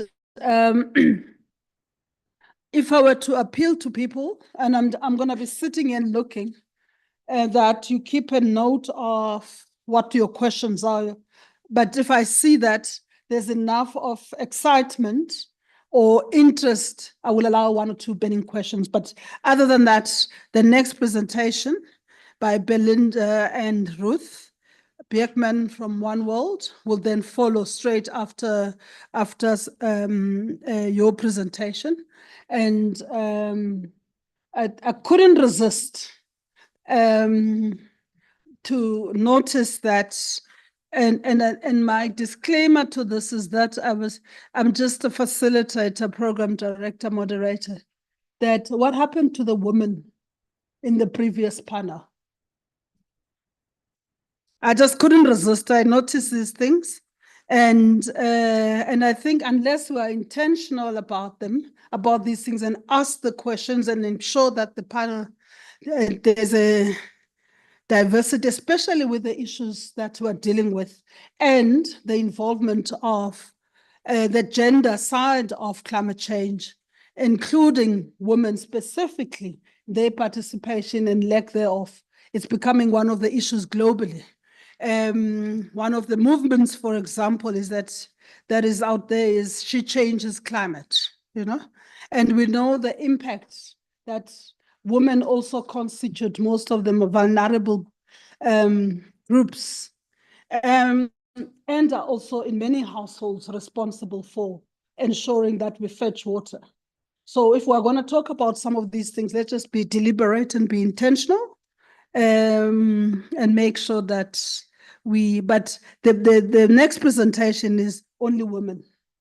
So I'm happy about that after the department's presentation. So without further ado, let me hand over to you, sir, to take the platform. You've got 15 minutes, according to my clock, which is 11:15. Thank you. Okay, good morning, and thanks for the opportunity to come and present the climate change strategy for the Department of Water and Sanitation. Maybe before I can even go further with this presentation, I need to acknowledge and indicate that we didn't really work on this presentation, on this strategy alone. We were having partners, the Zutari, who assisted us with the development of this strategy. We've got James Callis, who's part of us this morning. And I should indicate that, he initially was supposed to present, but, I was told that he's gonna be too long. So I should come and present so that I keep the time to the minimum. But also to acknowledge the presence of Dr. Lekalakala, who was here. He's been the head of our directorate when developing this strategy. And also in the absence, I should indicate the active role that my colleague Kumza Dubula played as the person who was responsible for policy and strategy in our section in the development of the strategy. Why I'm trying to indicate this is the aspect that, our work is more like a relay. Somebody does something and give the baton to another one so that one can run with that aspect. But also, as indicated in the Habakkuk, our strategy, we tried to make it more as simple as possible so that this vision, the one who reads it can run with it and sort of like achieve the success of sustainability in our country. Just the layout, key 4 things that I'll be talking to in this presentation: the role of water and sanitation sector on climate action, policy mandating climate change in the water sector, in the water and sanitation sector. Then I'll talk to the draft national climate change response strategy for the water and sanitation, then the consultation that we undertook, and the involvement. And a lot of you stakeholders have contributed to the strategy. So basically, though it indicated that there is the climate change departmental strategy, it's not necessarily a departmental strategy because you have added to it, and also you also have to play a role in achieving the actions that we have set to achieve as a department. Now, point number one, the role of the water and sanitation sector on climate action. We've been talking about the aspect of the Climate Change Act, which also deals with the issues of water within the country. But of interest to note, more especially in related to this, is the aspect of Schedule 1 and Schedule 2. Schedule 1, which sort of like talk to the function relevant to the development of sectoral emission targets and ensuring that they are met. Then Schedule 2, it's more on the national departments that are required to develop a sector adaptation strategy and plan to review and amend at 5-yearly term. So basically, this strategy is more on updating what we have already developed as a department. Then it also talked to the department planning horizon and international statutes that the country is a signatory to. We know the UNFCCC, the Paris Agreement, that we also need to take and play our part as a country in ensuring that we've got appropriate measures to deal with the challenges of climate change, especially in the water sector. Then the policy mandating climate change in the water and sanitation sector. There are several parts of the legislations that are there that talks to ensuring that we've got good water for development and for livelihood. Number one that we can talk about is our constitution, which talking to that everyone has the right to have the environment protected for the benefit of present and future generations through reasonable legislative and other measures that prevent pollution and ecological degradation and promote conservation. So that's part of our constitution. We've got the National Water Act, which talk to protecting water resources for sustainable future use. In the draft version, managing climate change in the water and sanitation sector, that's where it's explicitly indicated. That's Section 2 of the National Water Act. Then also the National Water Resource Strategy number 3, we also talked about it, where a chapter is sort of like solely given to address and talk to the issues of climate change, managing water and sanitation under the climate change era. Then we also looked at the water and sanitation sector policy, which was developed in 2017 on climate change, where it sets out principles that strive to strengthen the effective protection, conservation, and management of water resources against the impacts of climate change. Then we, as in related to the Climate Change Act, which was recently promulgated, they talked to Schedule 1 and Schedule 2 that mandate sector department to develop sectoral emission targets and develop sector adaptation strategy and plan on how they were going to be dealing with the climate change challenges in related to the water sector, for especially within our department. Then we've got National Development Plan, which Chapter 5 talks to the environmental sustainability and equitable transition to a low carbon economy through responding effectively to climate change by adaptation, managing just transition, enhancing government system and capacity. Then also alluding to the midterm strategic framework priority number 5 on spatial integration, human settlement and local government, where targeted actions to safeguard our unique natural resource base and mitigate the risk related to climate change. Now, still on policy mandate climate change in the water sector, we've got transboundary issues, especially that there are countries that are around our country where we also need to look to how do we deal with the issues in transboundary issues. We've got the African Union Agenda 2063, goal number 7 on environmental sustainability and climate resilient economies and communities, identifies climate resilience and natural disaster preparedness as a priority area. We've got the SADC climate change strategy, which to a large extent, we have extracted some of the system that how they've dealt it so that we can also be aligned to the regional policies in responding to the climate change related issues, especially looking into the transboundary river basin challenges. Then also we are considering the international policy, the UNFCCC issues on issue of trying to work that, with the mitigation efforts towards 1.5 degrees Celsius of temperature, and nation reporting on the adaptation efforts, which basically is what's happening sort of like in phases where we also contribute to the national adaptation plans of the country. SDG number 13, climate action interlinked in with SDG 6, which integrate climate change measures into national policies, strategies, and planning. Then we move to the other part. Why do we need the climate change strategy, and why do we need to keep it updated? We all understand that the challenges of the past are not necessarily the same challenges like the current one. So as a result, we need to be in time with the challenges that are appearing with time. One of the key issues that we can also attest to is the issues that we've got the Climate Change Act, which also that there need to be a response to climate emergencies.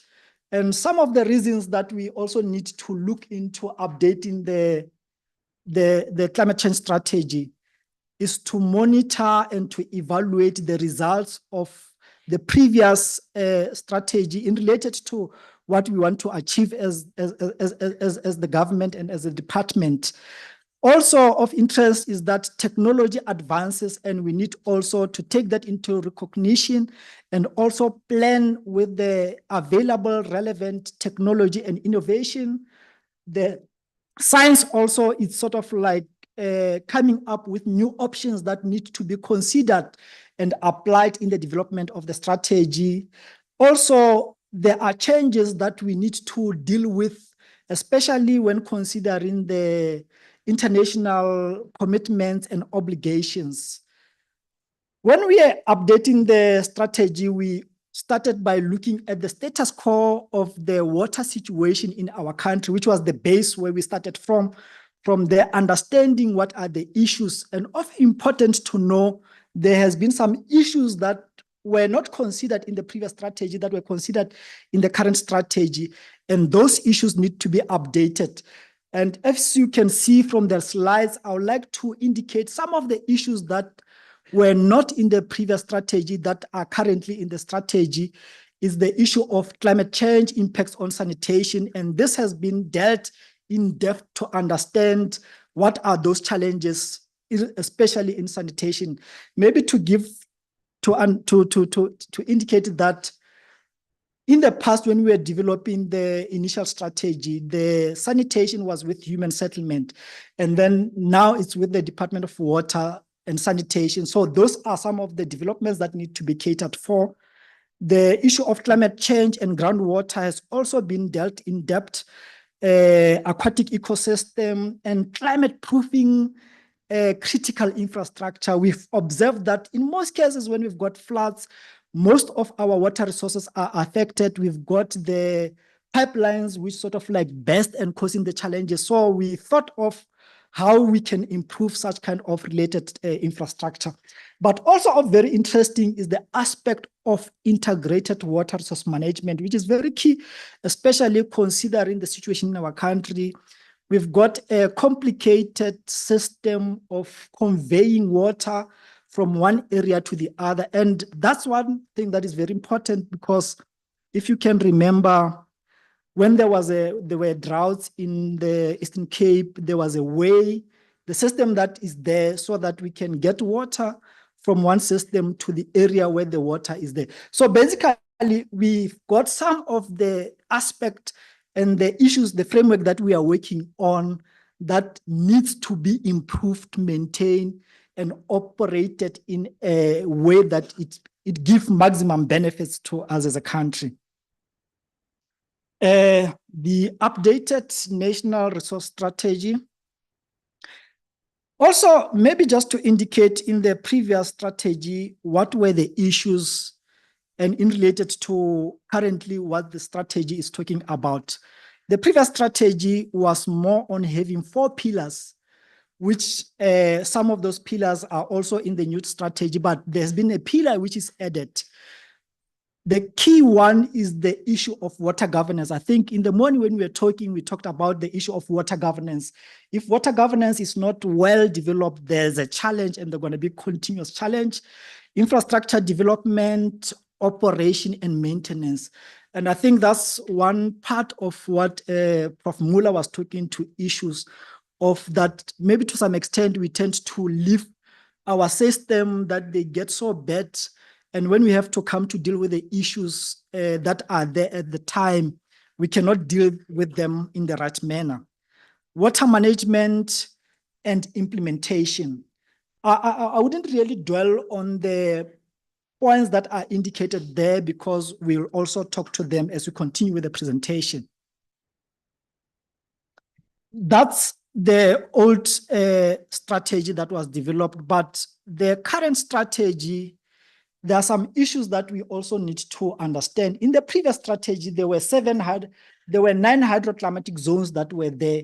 And currently, there are 7 hydroclimatic zones. We will see the map that that have been developed so that we can manage water in related to what's happening in a homogeneous area. The potential adaptation options for water and sanitation. These are some of the issues that most of them are already being done, but they need to be prioritized and sort of like effectively implemented. The aspect of climate resilient water and sanitation infrastructure. We know we've got a challenge of infrastructure, especially the sanitation. We've got the challenge of pollution, climate smart agriculture, ecosystem-based adaptation. Our wetlands are not really functioning as they're supposed to be functioning. Water-sensitive cities and urban water resilience. We recently have a challenge in Gauteng. Well, we know that there's been a challenge in the city of Cape Town in related to the issues that, you know, some of them is the issue of population increase and also the infrastructure that is not able to support the population that is there. Decision-making under uncertainty from data, models to analysis, climate resilient development pathway. And then it also consider potential mitigation options for water and sanitation. This morning, we're talking about agriculture. Water energy nexus is also the other issues, especially considering that, you know, we are talking about low carbon economy and just transition. The aspect that most of our energy is generated through the power station that are using much of our water. So these are some of the issues that need to be considered and sort of like planned accordingly. Reducing the carbon footprint of the water sector, I mean, is an issue of to consider where possible, especially that our country, most of our rural areas are dependent on groundwater, considering that maybe we can use the solar powered system to ensure that water is available to those people. The issue of improving energy efficiency for water and sanitation, supporting alternative energy supply solution, impacts of energy policy and just energy transition. In the climate change response strategy, the framework has key strategic objectives, which I think those are some of the key things that we need to take that into cognizance. One of issue is investment in climate resilient infrastructure, water resource and sanitation management, net zero carbon for water and sanitation. maybe just to indicate that most of these things are not necessarily new things, but are things that we've been doing. But of essence is that we need to take that into cognizance and do things the different way. You could see from the other side, we talked about issue of social inequality, elderly and people with disability, gender issues and children. Some of those are vulnerable society individuals that need to be catered for and have been considered when developing the strategy. This is the updated the hydroclimatic zones that we sort of like we worked with based on the homogeneous situation of climate and the rainfall situation. If you consider that in the past we have 9 hydroclimatic zones, and some of those things, it was a challenge because they would classify the Vaal system as a one area. And if you consider that Vaal starts in Mpumalanga, goes down to the Northern Cape. And if you consider temperature in both sides and the rainfall situation, it's so hugely different. You've got high rainfall, low temperatures in the upper part of the Vaal. When you go down, you've got very little rainfall, but with high temperature. So the evaporation issues were part of the issues there. And as a result, this has been reviewed to come with this other map. Also of very interesting is the issue of understanding where are our water source areas, especially on the Drakensberg part of it, which need to be considered, protected, and sort of like developed as much as possible. Okay, yeah, this is part of the Limpopo Olifants Water Management, Climate Impacts and Response Actions. I wouldn't really dwell much on these issues, but what's interesting to understand is that, you know, we've got hydroclimatic zones, we've got strategic areas, strategic water source areas, projected climate impacts, and possible responses that can be sort of like applied to those areas to ensure that we've got resilient systems. This is the current vision with the pillars of what we want to achieve as a department in related to that. It's got 5 pillars: improve collaborative governance, investment in climate resilient infrastructure system, research, knowledge, information, and management, which I think is one of the important things that need to be looked into, water resource and sanitation management. But the new leg that has been there is the net zero carbon for water and sanitation, trying to reduce as much as possible the issue of emissions. This is a key strategic objective number 1, improve collaborative governance. Of interesting is the priority actions that are there, where it involves different sectors in ensuring that we are achieving our strategy. We've got short, medium, and long terms, and some of the potential indicators that are there so that we can achieve the required objective. We've got key strategic objective 1, key strategic objective 2, which also talks, especially number 2, investment in climate resilient infrastructure, the aspect of ecological infrastructure, ensuring that we maintain and improve our water source system, the wetlands, and also the rivers that are there, improve climate resilience of existing water and sanitation infrastructure. Key strategic objective 2 talks to research, knowledge, and information management. And on that part, we talk about issues like climate risk and vulnerability assessment, which is basically some of the work that we are doing as a department to ensure that we achieve resilient development. That's key strategic objective number 3, research, knowledge, and information management. I think that's talked to that we should be with time, with the innovation and the technology that are there. We are talking about artificial intelligence. We need to move with time to ensure that the challenges and the problems that are there, we deal them in a better way. Part of it, the issue of forecasting and early warning system needs to be put in place. Key strategic objective number 4, water resource and sanitation management. I'm not going to dwell on all of them, but the key issue is that there are strategic objectives, there are actions that need to be done to ensure that we've got a resilient development, and also our water situation are sustainable in the climate changing situation. Net zero carbon for water and sanitation, taking the footprint of the water sanitation situation, thinking of maybe possible change of energy situation in dealing with some of the other issues. And another option is the issue of, I think we also need to be innovative. I'm thinking of that one that, most of our sewage system are emitting a lot of methane that needs to be taken and developed into a gas that can be used in some situation. We talked to that key strategic number 5. As I've indicated when I started that, the strategy though is for the department. It was done with consultation with different sectors. These are some of those who sort of like we interacted with, interviewed. They were part of the decision making as we were developing the strategy.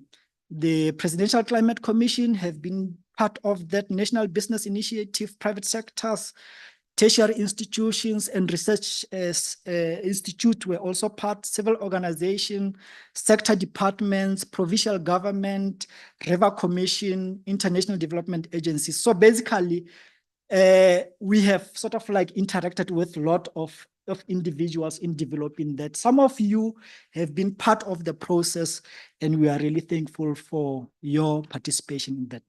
Thank you.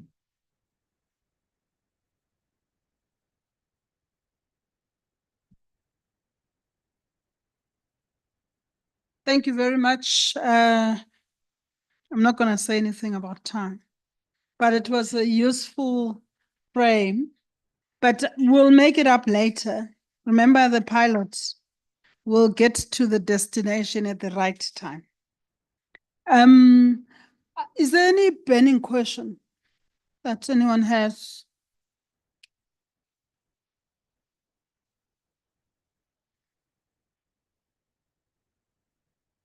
No?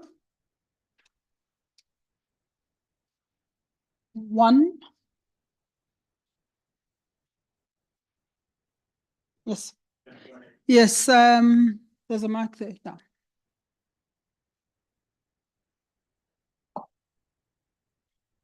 Thanks for sharing this interview.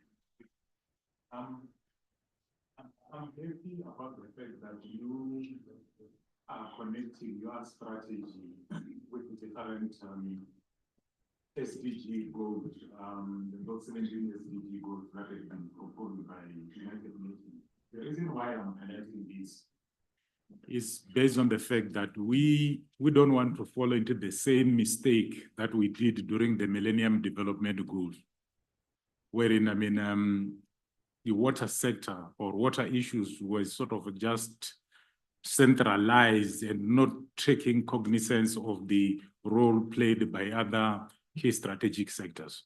This is very, very important because the way you are approaching your strategy, you are breaking the silo mentality, and that is where issues related to integrated or nexus approach is factored.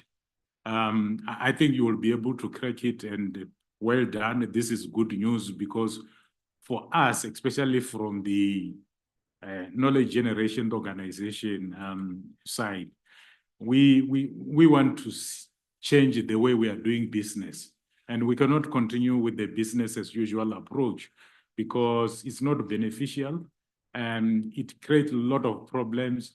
And it promotes, territorial, protection. So keep up the good work, consult some of us so that, we can engage you and make input. Thank you. Thank you. No one else? All right.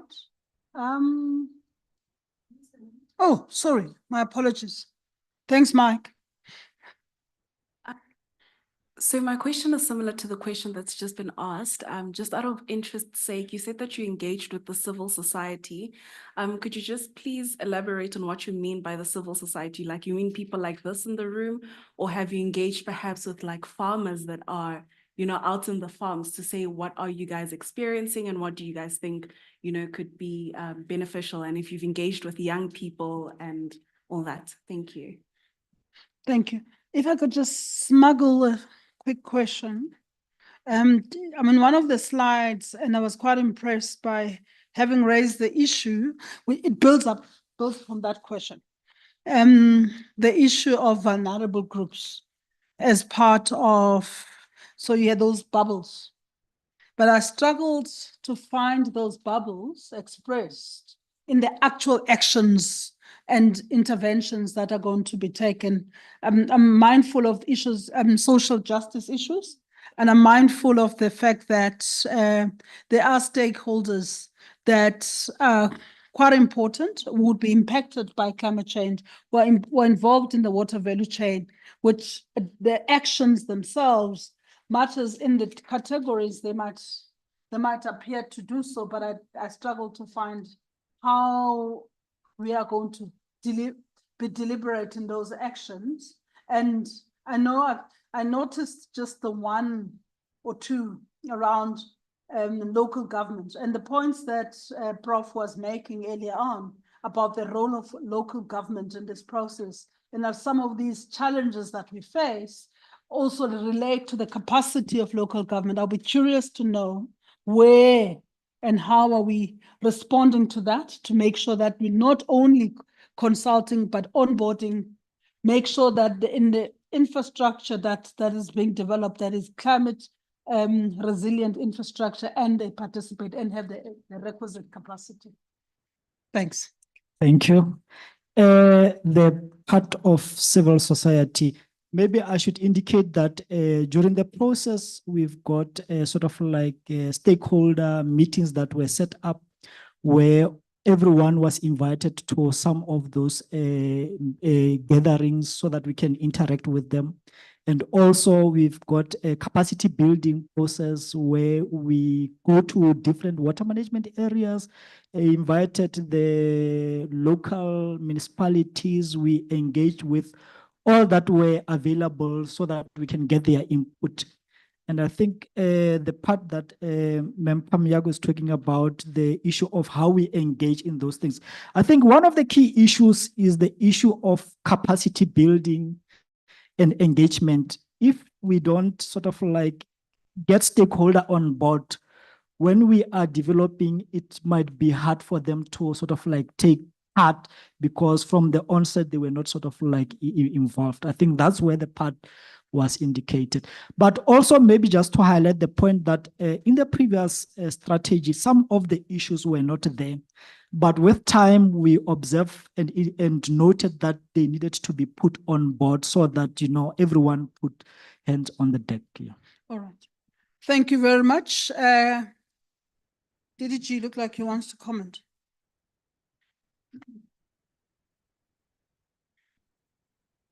I thought I should add that when we do stakeholder identification, we sort of check as to who the most relevant are, and we also make sure that we deal with traditional leaders. We also go to other community leaders just to make sure that there is that inclusivity in the entire process. And I also just want to say that government mandates us. In fact, nothing of us pass the cabinet master without a social impact study report attached to that. And the same was done with this one and all other strategies and what they do in the department. So literally, we are leading to this of leave no one behind. Yeah, thank you.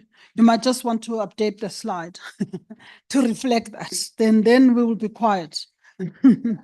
and some of the actions that are there. Thank you very much. Thanks for your presentation. I'm now going to move us on to Belinda and Ruth from One World, who have been working on the background paper, and they're going to be doing the presentation, a joint presentation, I'm told. And I'm just looking at initially it was 15 minutes, but I'm a little bit more generous, as you can see. So how much time? They're paying my bills, so if you can just understand why suddenly there's consultation, you know. She's paying my bills, so I need to make sure that when I do invoice, which I do, that it gets paid and is processed. How much time? 25, 30 minutes? 25, 30 minutes. Okay, I'll give you 25.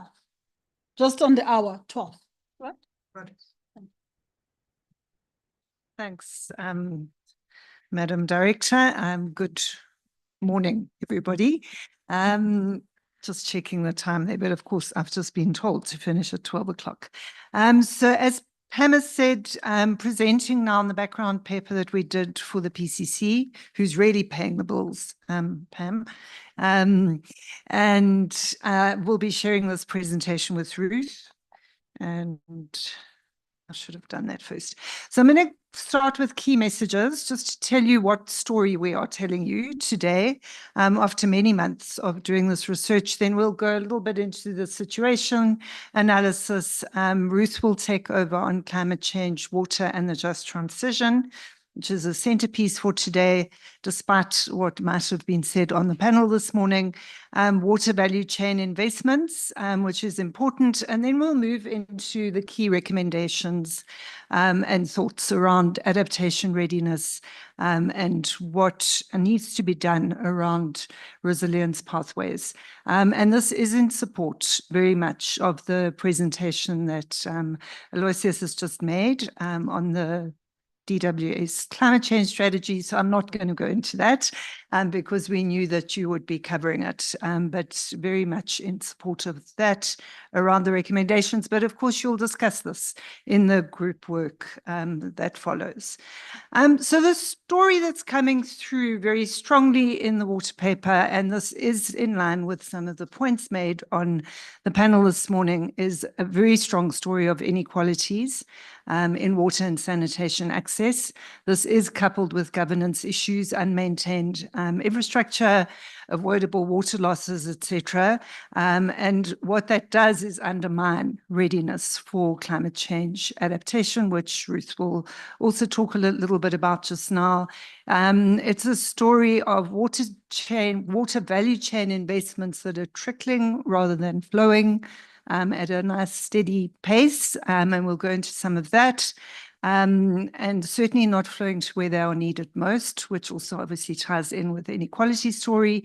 It's also a story of our outstanding research capacity, some of which is in the room today, that we have in this country that translates into very good research papers, sometimes globally used, for example, on the Nexus from the Water Research Commission, but that isn't necessarily translating into how we implement policies and strategies. And with that, we're also lacking a coherent monitoring framework. We've heard quite a bit about the Nexus approach this morning, and we need that to enable the Nexus approach and transformative approaches to finance. And then a big point that I think has also come up nicely this morning is how dependent we are on regional water resources and how other countries are also dependent on us for their water resources. So those are the key messages that sort of underpin the question around, are we adaptation ready in this country? And that's what we'll talk more about. And so before we get there, just to talk about what does transformative adaptation mean? What does that look like? When you're addressing unequal climate risk and vulnerability distribution, which is the story in South Africa. So transformative adaptation is defined by the IPCC, which is the consensus science on climate change. It's actions aimed at adapting to climate change that result in significant changes in the structure of function that go beyond existing practices. In other words, it's no more business as usual. It's looking at a completely different way of doing things. And this is in response to the accepted fact that climate change can trigger devastating and cascading impacts throughout a system. Today, we're talking about the water value chain, but water is everybody's business. And we'll talk a bit more about that today. So we're also obviously then talking about other sectors as well. So transformative adaptation, a key finding in this work is that we do need it in South Africa. And we need that to change the underlying causes of risk and vulnerability. And those underlying causes are related to the dominant development paradigm. So it's about the norms, values, and worldviews. It's about the governance, which we've talked about a lot. And it's about the flow and distribution of power and resources. So those are some of the key things that need to be addressed in the context of transformative adaptation. And we can choose to go a higher climate resilient development pathway, which is the graph on the left, or we can choose to go a low climate resilient pathway. But what the IPCC work is showing is that if you adopt the left-hand side and you're looking at ecosystem functioning, knowledge, and clear decision making on the back of science, etc., that we can achieve. And I think this also goes to Sylvester's point earlier around the alignment of your strategy at DWS with the SDGs, is that we can achieve positive outcomes for well-being, for poverty, for ecosystem health, etc., as opposed to the low climate resilient development, which can heighten climate risk and vulnerability that increases poverty, decreases ecosystem functioning, and increases inequality and injustice. So those are the choices that we're looking at today, and this is what needs to be underpinning the group work that we're doing.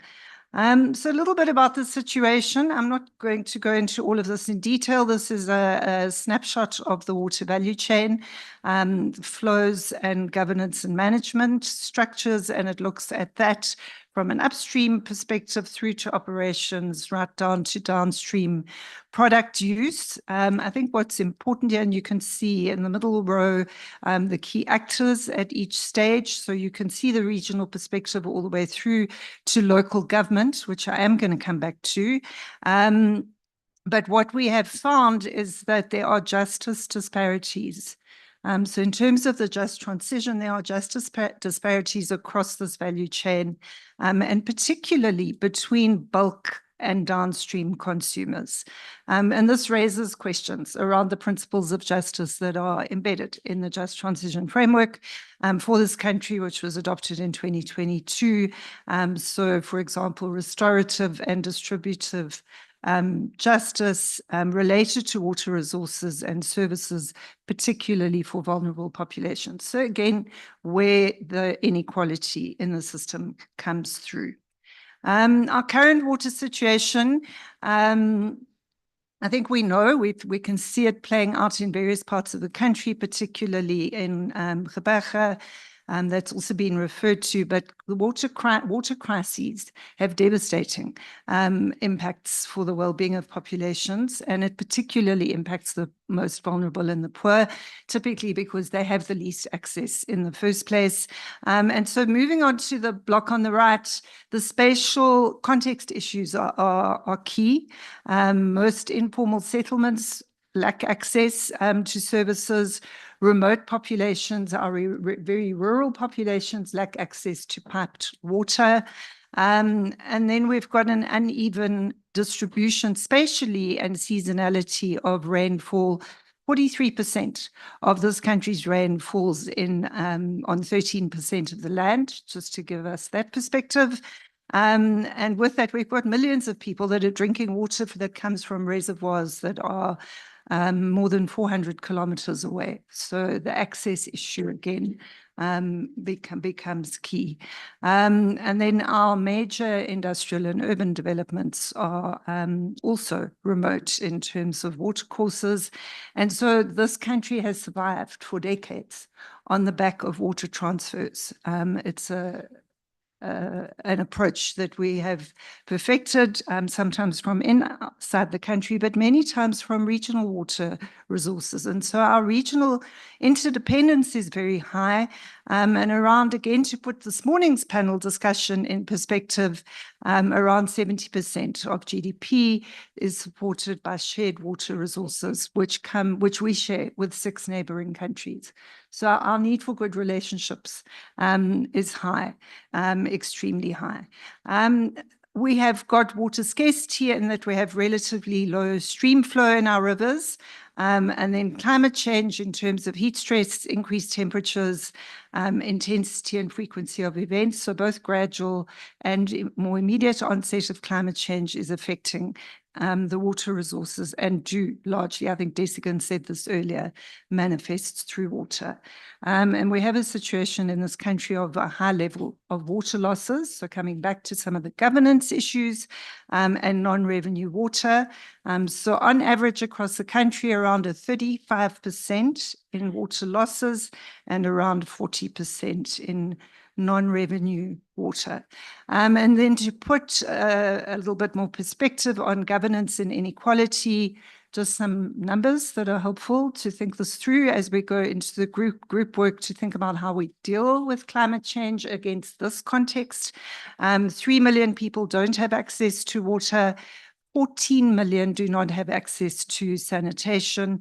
And this is also in the context of a situation where 98% of our water is allocated. That means there's nothing left to allocate. And water allocation is an issue we're hoping will also get discussed in the group work later. Another disparity, we had Jansa from Agri-SA this morning representing commercial agriculture on the panel. And he said that agriculture is a big user at around 60%, but I think an important perspective is that our smallholder producers in this country are only getting 5% or only using 5% of the water. It's just another perspective on inequality.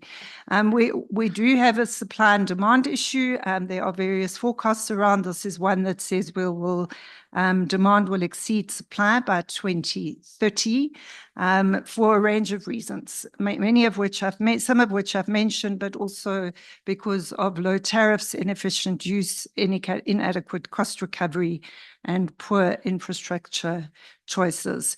The bottom part of the story, and I think you saw children on the DWS strategy. This is just to shine a little bit of a light on what happens with children in this country, particularly those living in informal settings or in rural or traditional housing, the percentage that have very low access to safe water and sanitation services. This is a graph on water supply and use in the country. The main supply is still coming from our surface water resources, but also a significant proportion from groundwater. And then in terms of use, most of that is agriculture, as we've heard, but also municipal and domestic resources is the other big share of the pie. And this starts taking us into the story of municipalities, which has come up and which we do need to discuss. At the moment, around 58% of water sales are by municipalities in the country, so it's over half. And the greatest demand going forward is expected to come from municipalities. And the split is 60-40 between domestic and commercial use. And the reason for that increased demand from municipality is because of trends around urbanization, industrial production, and population growth, all of which makes perfect sense. So let's talk about the role and the conundrum of our municipalities. They are, I think, often the elephant in the room. They have a constitutional mandate that we need to be proactively responding to rather than moaning about the municipalities. And I think needs to be a key consideration in the governance discussions. But the researchers found that they are a key market for the water sector, whether we like it or not. That's particularly the metropolitan municipalities, but the district development model is also catering for a sort of more scaled up approach to water management. They're a critical market for water and sanitation technologies, and these numbers are from National Treasury. I mean, they're 2021. But for forthcoming 3-year period, Treasury said that 117 billion would be spent over 3 years on water and sanitation technologies by municipalities, and that more than 14% would be on public infrastructure expenditure. We'll come back to some of the Treasury's numbers just now. So a large proportion of municipal finance, where does it come from to fund all of this? A large portion of it comes from the intergovernmental grant system, and there are a couple of grants that are used there. It's not enough. We'll go to that just now as well. Debt finance is necessary, but as I think everybody in this room knows, there are very few municipalities that have got the financial standing to be able to access those kinds of financial instruments. The estimation is that a minimum, well, rather Treasury's guidance to municipalities, this was in a Municipal Finance Management Act circular, said that a minimum of 40% of municipal capital should be spent on renewing existing assets rather than on spending on new infrastructure. But what we can see from the numbers on water leaks, for example, and non-revenue water, that's not what's happening. And I think we've got Treasury folk in the room with us today who may help us out a little bit further in this regard. So a large portion of those water losses that I was talking about earlier are from the municipalities, and they also play a key role in curtailing theft and vandalism, or should be. So a little bit more around the numbers is that very few of our municipalities achieve a good capacity score. In some research that was done in this regard, 23%. Even less are fit for purpose in terms of public-private partnerships at 19%, and public-private partnerships, another sort of controversial point, I know, but are seen to be an important solution to some of the water investment problem. And in 2018, so it was a little while ago, probably has gone up. Around 59% don't pay for water and sanitation. But these are municipalities that play a key constitutional role. They are the face of state with our communities, and their capacity and resource constraints are enormous and need to be urgently addressed. And Ruth, this is where I hand to you.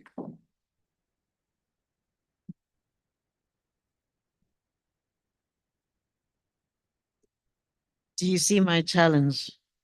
May I have the roaming mic, please?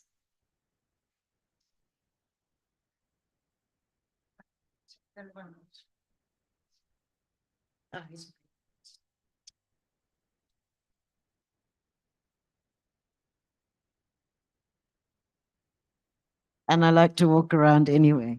Good morning, everybody. Thank you, Belinda, for that. I think before I actually start with the slides, I would really like to just touch on something because I didn't get an opportunity to intervene before.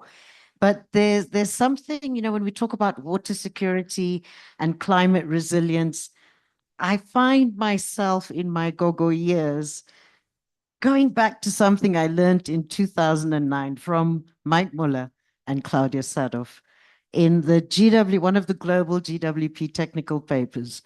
And it was all about water security and climate resilience. And Mike, you and Claudia spoke about if we want to become water secure and climate resilience, we need to invest in the 3 I's. And that paper has actually informed so much of my learning and thinking because we talk about the investment in information, institutions, and infrastructure. And we've evolved over time, and we now can talk about even 9 eyes, and the themes have popped up today already about the need to be inclusive and integrated. That theme of integration, and this is where I'm going to come to with integration, but to be inclusive and integrated in our investments in innovation, information, institutions, and infrastructure. And that includes natural infrastructure, and we're going to talk about that as well. And all this for implementation, because that's where we're falling short, so that we can have impact. So bringing these things together, climate change, water, and the just transition. Next slide, please. Or is it? Yeah, please. Bringing these things together of water and climate change and the just transition.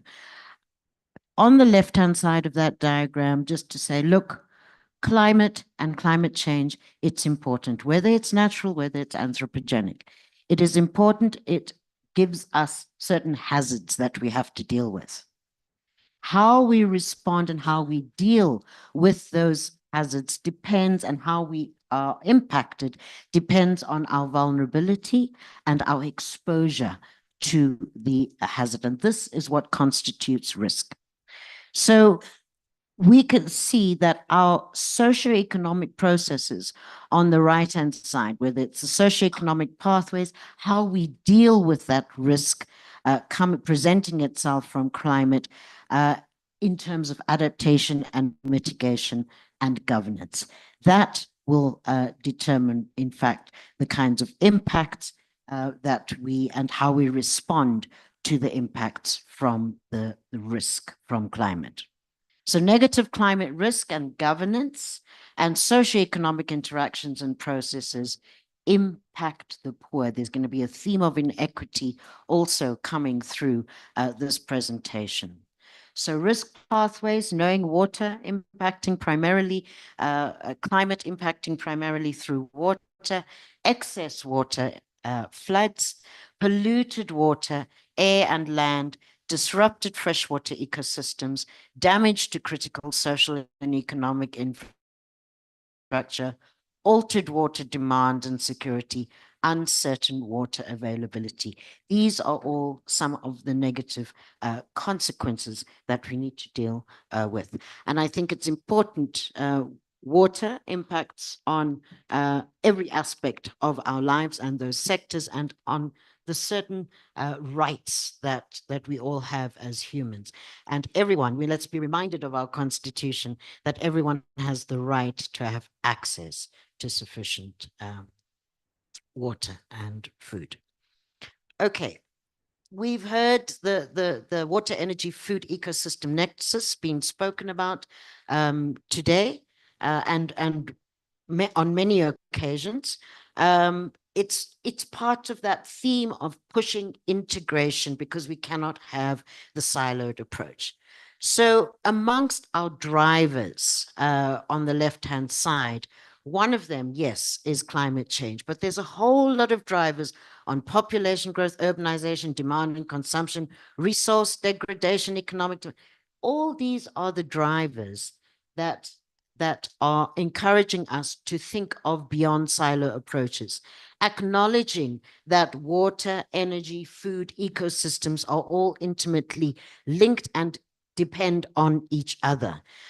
So that's what that triangle with ecosystems right in the center is trying to show. All our systems, and we want to move away from siloed approaches. All of these is interlinked. And this really is the theme on integration, looking at the multi-sectoral governance as well as multi-level, which Belinda will also get to. So the nexus, water, energy, food, ecosystem nexus, captures the interrelationships, synergies and trade-offs between water, energy and food demand and supply in different environmental contexts. So those the natural resource base in the center there will differ.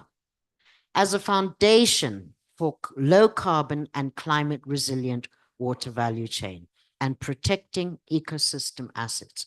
This is important that we understand these interlinkages and the dependency on the natural resource base, the ecosystems. Let's be reminded also of some of the statements and intentions in our legislation. The National Water Act states that every water services institution must take steps to realize these rights. And you will appreciate that in this water, energy, and food ecosystems nexus, we are aiming and striving towards water, energy, food, security, and environmental sustainability. But every water services institution must take steps to realize these rights. Every municipality must plan for realization of these rights. So again, the integrated approach. Thank you, Belinda. Looking at also the nexus of water, climate, and development. If we're saying that water is so critical in terms of how we deal with climate, let us focus on where the water is really being produced. If we want to prioritize how we manage and secure water, and we're striving towards water security, let us focus and prioritize on the areas that are producing our water factories in South Africa, which have a transboundary and international water dimension as well. So we have these high water producing areas, 22 strategic water source areas, 37 groundwater strategic water source areas. And these have been mapped. The green is the groundwater. The light blue are the strategic water source areas, going from the north around down the eastern towards the south, ending up in the Cape area. And the dark blue is where the surface and the ground actually overlap. But these are critical water factories, and there's huge dependence of the population of South Africa and our neighbors on this water. So it supports these areas, these strategic water source areas, which have been highlighted in our legislation and our policies and our strategies, and emphasized in the Water Amendment Bill as well, that 60% of the population is dependent on them. 67% of our economic activity is dependent on the strategic water source areas, and 70% of irrigation water is dependent on the strategic water source areas. So if you look at South Africa, Eswatini, and Lesotho, the little 10% of land is producing 50% of the water. This is for the surface water. So these strategic water source areas are very strategic. Sorry, Belinda. Yes, please.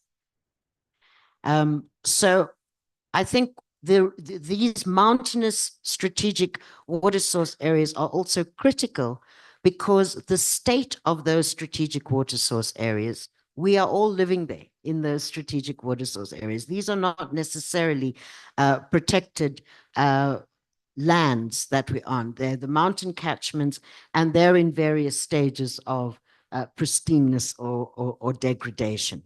And these strategic water source areas and the dependence on them has a huge impact and influence on our food, water, and energy security, and our economic security as well. And the kinds of pressures that we have in the strategic water source areas, they may be natural, human and economic, as well as intersectoral. Thanks, Belinda. And this is my last slide, but I just want to say that, you know, in early days of one's career, we always spoke about the 3 E's, you know, the 3 E's, and then it became the 3 E's and the 3 I's. And I hope you've remembered some of those I's. But equity, economic efficiency, and ecosystems. If you can just remember the 3 E's, and that goes way back to early IWRM training. But this is what this state of readiness and where we are, it's going to come down to basic issues of equity, ecosystems, and economics, and integration, and cooperative governance, and Belinda will talk more about that. But in terms of equity and just looking at the key types of justices in the just transition, and talking about the nexus, if you've listened to everything that I've tried to share with you, we need to, if you look at, in terms of equity, looking at the clean energy systems to reduce water intensity and improve water quality of the energy and power sector and industries. Really looking at that water and energy nexus, we need to be looking at restorative justice. If you look at the conservation of natural resources to protect, enhance biodiversity and ecosystems, we need to secure those ecosystem services in those, particularly in those strategic water source areas for the people who are living there and people downstream in the urban environments. These are vulnerable settlements, and there's an opportunity to address that vulnerability and the populations and livelihood opportunities. So we need to look at some of the distributive and restorative justice elements in that. Also, in terms of the equitable access to our water resources, to enhance supplies, to distribute those, we have a huge percentage of our population still without water and sanitation. So distributive justice is important, just emphasizing that in the water value chain and in all these integrated ambitions that we also have. Access is critical. Sustainable, equitable, and inclusive land use for all, especially for the most vulnerable, including women. Again, it's about restorative and distributive justice.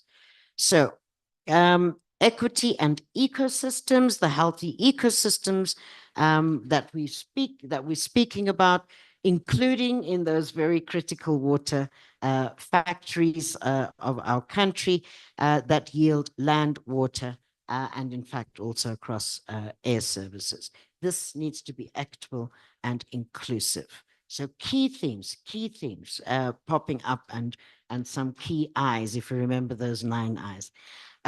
Equity and economics, of course, and here we come back to South Africa's triple challenge. That's what it's all about, us trying to address those triple challenges, and how do we do this through looking at water's role, and how do we consider climate, knowing that climate is impacting through water. How do we do this, address the triple challenges of the country, looking at climate, water, and in a just transition approach. Thank you, Belinda. Thanks, Ruth. And while you were finishing, I was negotiating with our Madam Director for slightly longer time frame, but I won't be too long. So a little bit about water value chain investments, what the drivers and solutions are, and then I'll conclude with the recommendations. The drivers of the finance gap, I've spoken about some of these, but I also said I'd come back to what's happening in the municipal space. So this is 2021 figures. Municipal billed revenue for water was 12.8 billion. Expenditure was 13.9. So you don't have to be a brilliant mathematician to work out that the expenditure and revenue are not matching. Water leakages and losses are a big part of the problem, non-revenue water, but we also have water tariffs that are not necessarily reflective of abstraction and delivery. And at the same time, we also can't just go and up tariffs for absolutely everybody, because there are many, many people that can't afford it and shouldn't need to pay. The municipalities, I've mentioned this, have access, relatively low access to investments and debt finance, and we're underinvesting in ecological infrastructure and in ecosystem-based adaptation in this country. And it is where not all the solutions lie, but certainly key parts of the solutions. Those underinvestments are also resulting in relatively low access to climate finance compared to what we could be accessing. And then there's also ESG finance and commercial bank investments that are sort of waiting in the wings rather than being fully leveraged at the moment.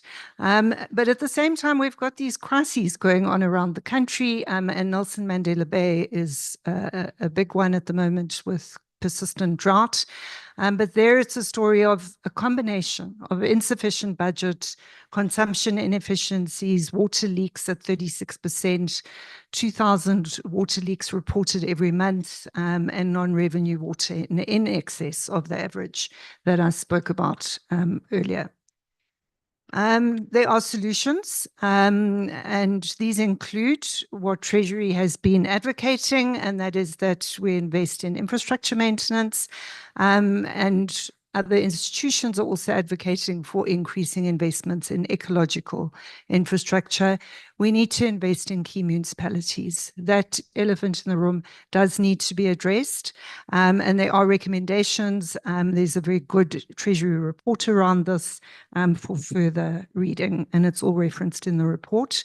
Climate finance and impact investments such as ESG, but also better leverage of what we do have in the fiscal system.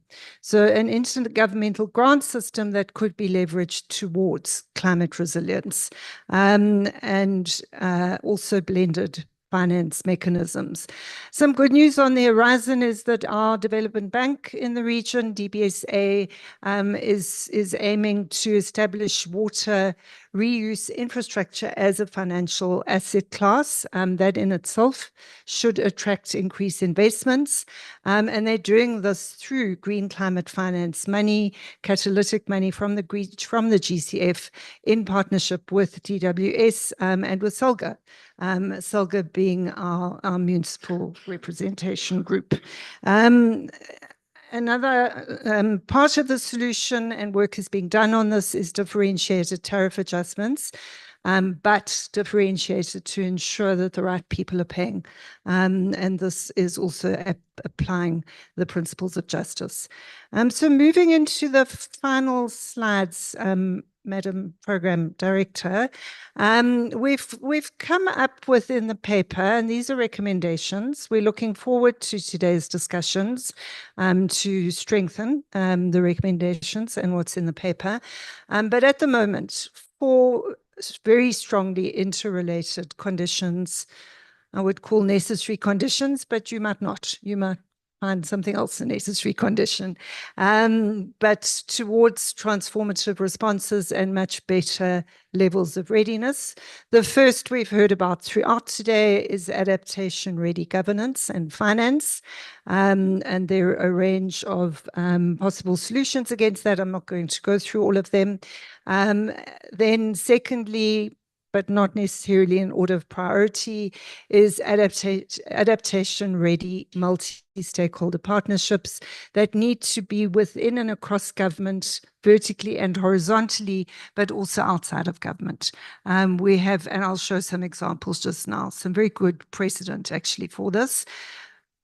Monitoring, evaluation, and learning to be able to monitor our progress, to be able to implement the nexus approaches that we've talked about, to be able to report on how blended finance is working, and to be able to attract more investment. And then fourth is collaborative management of regional water resources. So we do collaborate. This could possibly be strengthened, but just remember the very strong dependence that we have on shared river basins. So key here is intergovernmental coordination and upscaling and integrating broader multi-stakeholder partnerships. And before I get to sort of a conclusion on a good news story around that, and I'm definitely not going to read all of this out to you, we've identified 4 resilience pathways that could be unlocked through those necessary conditions that I was talking about just now.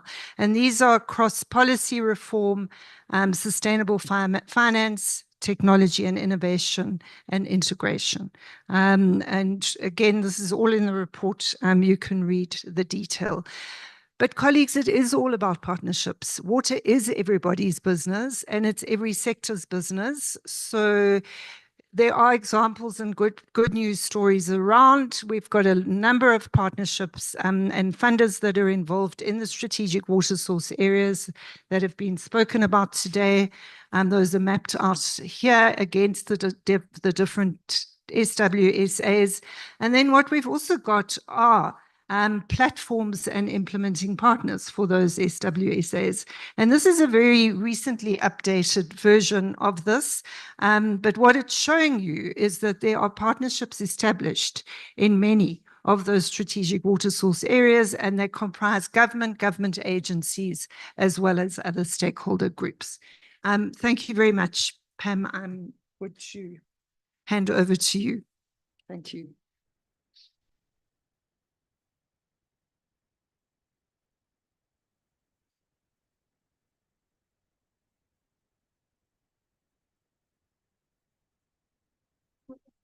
Q&A. But don't you want to leave the slide on the pathways just for people to have a sense of what those pathways are? Thank you very much for the presentation.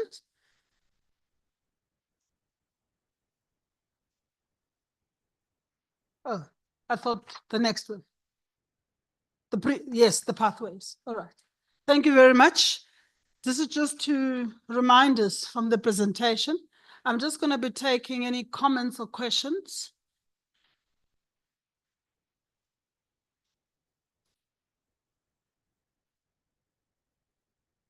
Good. Oh. Thank you. Just a comment, Belinda.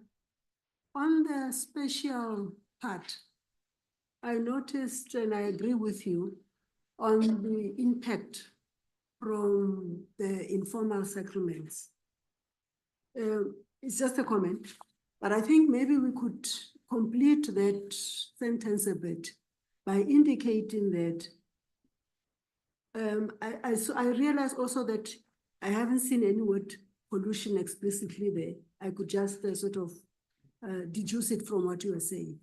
That with the informal settlements, and also within the formal settlements, where you are having, I can't remember what they call them, dwellers, backroom dwellers, the wastewater systems are unable to cope with that. And from the informal settlements, that flows directly into the rivers. And then back to, then the destination is our dams or our water resources.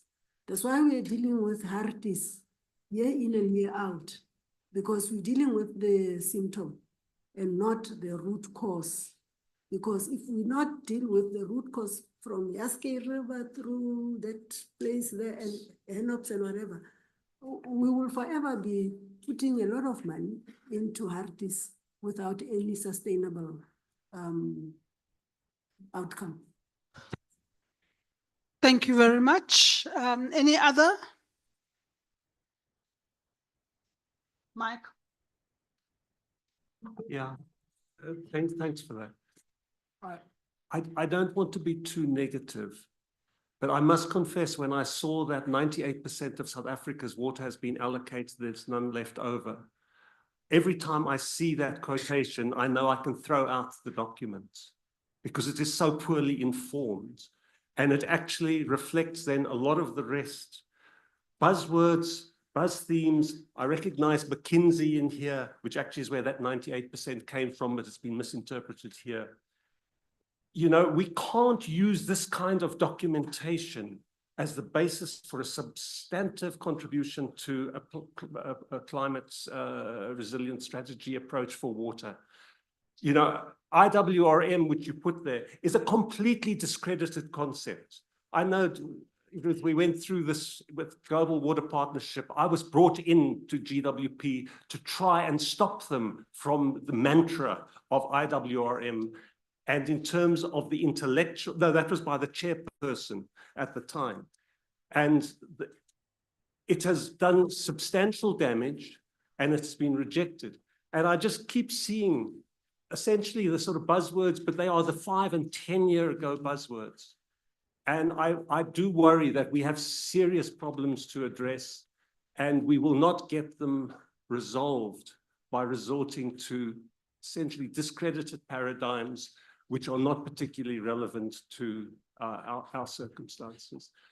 I don't see any reference, for instance, to the inequality problem. You mentioned that sort of 59% of the water is not paid for. That's approximately the proportion of people who live at a poverty level which is too poor to pay. Now, that is, you know, for me, that is actually the huge challenge that we have, and it's hardly surfaced here, that more than half of South Africa cannot afford to contribute financially to any measure of water supply. We don't look at the financial system that is supposed to underpin this.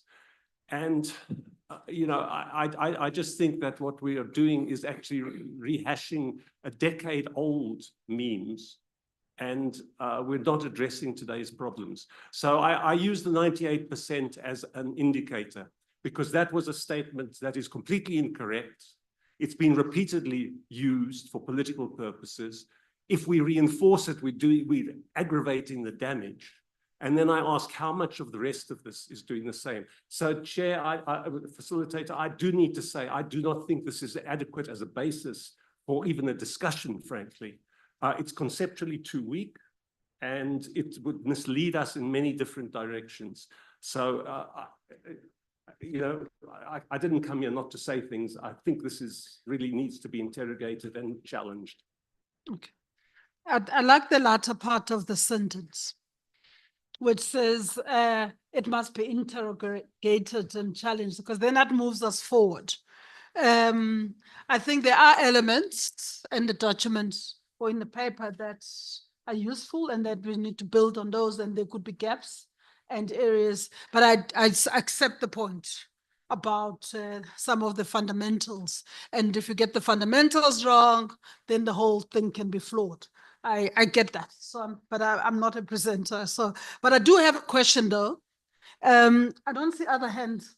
Oh, thank you. Thank you. Yeah, on the sketch that shows the different distribution of water, you talk about, I think it's 2% for afforestation. I'm not quite sure, would that include the alien invasive species and the bush encroachment? Because I think that's also one of the challenge. Thank you. Thank you. All right. Any more hands? I don't want to leave anyone out. My job is to facilitate, not to be the main contributor. Yes. Thanks, Pam, and thanks, Belinda. Thanks for that. Just a question on the essence, a lot of it around particularly the financing question and around municipalities and the challenge, and obviously increasing, as we know, there's a whole range of municipalities. Some are better, a lot better, and some are a lot worse. And again, a lot of the emphasis on the financing argument tends towards those that are the better financed ones, because they're the more attractive particularly for private sector investment. The danger I have is doesn't that continue to drive inequality rather than actually address the issue of inequality?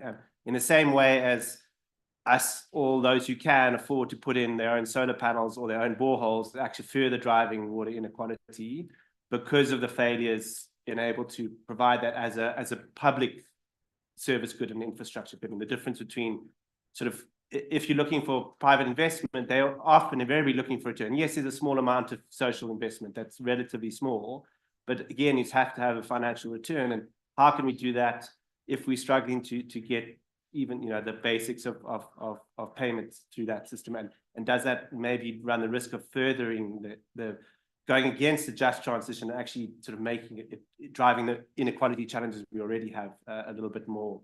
And maybe there's a greater challenge we maybe need in that space. Mine is a very quick question, just on the last. I will ask last. Oh, you've got a mic. And another mic there. All right, thank you. Mine is on the implementation. You know, someone was saying that we have done a lot of research in the country. We are better positioned in terms of research, and also that we've got very good policies. So my challenge, especially from where I am, I need to use that as an example, is that if I look at some of the aspects here, is something historical. One, I can give an example. Increase the clearing of invasive alien plants is something that we commit and put money on it. And I know DFFE currently, they are also implementing. So my challenge with these aspects as they are is that the how part, how, you know, especially the involvement of the local communities, municipalities, because we can have the policies. In terms of a governance structure, we're talking about the issues of having improved governance structures. To say at local level, how do we make sure that these policies and strategies, because we've got action plans that we can come up with, but as long as you don't have someone on the ground to be able to implement those plans, will still remain something in the paper, a document sitting in there. So I always have a challenge to look at strategies and policies which are not implemented. And I want us to bridge the gap, how this should be able to bridge that gap between this work that we do as studies and what it must happen on the ground. So for me, it's a gap which I really want for us to explore more around it, because we have got lots of documents, shelved studies, but the actual implementation and see the impact on the ground, it will remain a challenge.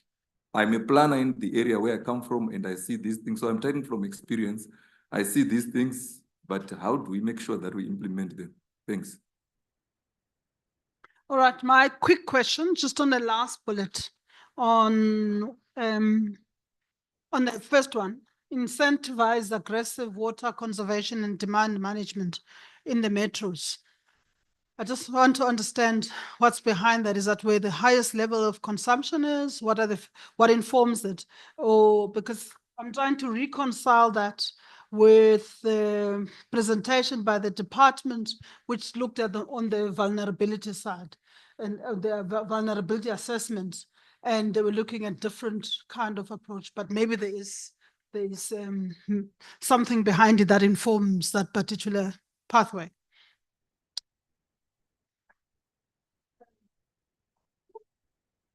Take the mic. Thank you, Pam. Thanks, everybody, for all your questions. We are here to fill gaps. So good to get the feedback on things that you think are missing, including the issue of what's happening on the ground. If there are issues with the literature, Mike, I'll tell you exactly where those numbers came from. But if they can be augmented, then that's what needs to happen. I was taking notes on my phone, so I'm just looking at that quickly. So I'm going to go to the DDG's comment. I know it was a comment and you were talking about pollution, which we have covered. And it is obviously a significant issue from a household, but also an industrial perspective.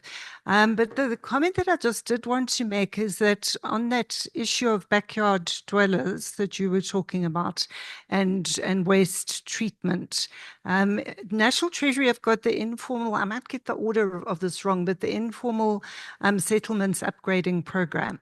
And it's a grant for upgrading informal settlements, particularly dealing with sanitation. So there is work underway in that regard. But the question of informality is fairly significant. And we were also trying to show that. The inequality issue, James, I think you were raising, are we just perpetuating inequalities by focusing on the metros a little bit? I think also Pam's question on the last slide. It's a lot, and you know this, a lot of it around the structure. So the district, the metros are water, they're mandated for water services and management. The district development model, if that were rolled out, I think would help to deal with the inequality issue that you're talking about. And that is the perspective that we've been looking at in the report. But that would be absolutely critical, is just to make sure that those inequalities are not perpetuated. So the district, municipalities and the metros are the ones mandated for water resource management. So we've followed the governance structures that are there. The issue, I think, is also, and I think we need to think also to other parts of the presentation in the paper. So the discussion on finance, for example, and leveraging the grant system, intergovernmental grant system, because a lot of that system, what's behind it in its philosophy, is dealing with inequality. So if that were leveraged adequately, the DDM model were properly rolled out, those would be the key municipalities. And that, I think I'm just going to go to your question, Pam, now, because I also dropped off 2 words or 3 words on the bottom of that. I wanted to smile and not when you raised that particular one, when I was trying to fit that graph on the side. Yeah, but it's actually exactly what I was saying to James now. So metros and the district municipalities. In other words, those that are mandated. There was a question around invasive alien species. I think you raised it. Yes, it is part of it. Certainly to release water back into the system. So what we looked at is where, and this also goes to the, well, you weren't really asking about aggressive water conservation and demand management. You were more asking about where it's targeted to. But there are a number of different measures to deal with water releases. One of them is the WCDM, but another is clearing of invasive alien species and releasing water back into the system. I think Tenda's question was around the participation of, or what's happening with people on the ground.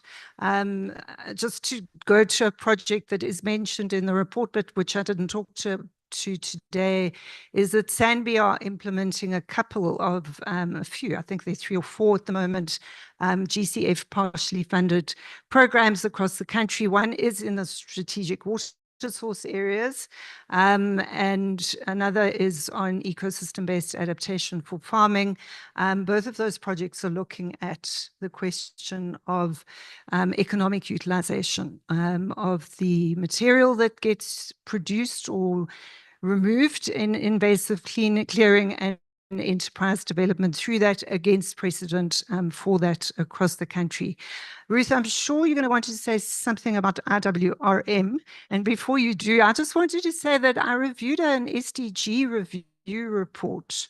I think it was about 6 weeks ago. It was launched at World Water Week, and it's very much centered around IWRM. It was a UNEP written report on SDG progress around the world. So I'm not certain that that's a dead duck yet, Mike, but let's see what we say. No, I won't say too much about IWM. I think I do just want to say that, you know, there's constructive criticism and there's insults. And the tone is sometimes not so lekker, Mike, you know, and I know you're not here to be nice, but I think we can manage our tone in how we constructively engage. I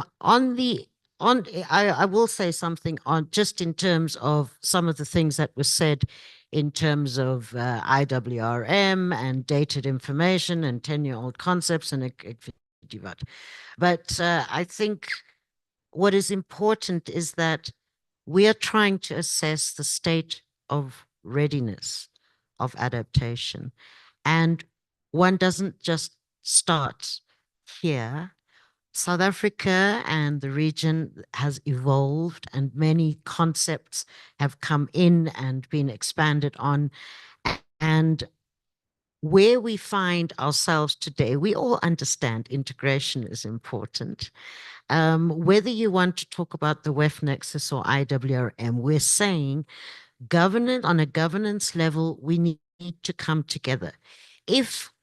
Whether climate change is there or not, climate change has brought the attention to integrated, non-siloed approaches.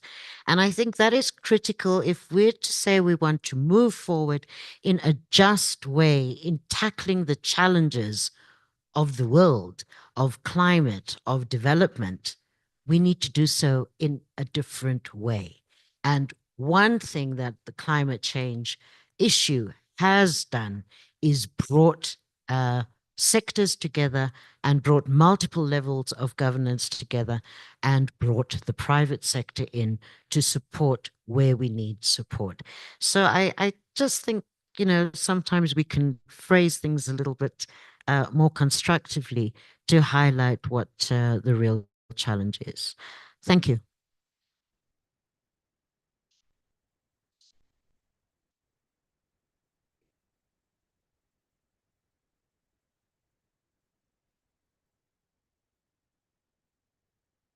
Thank you. And there's two groups. On this side of the room is transformative finance. Yeah.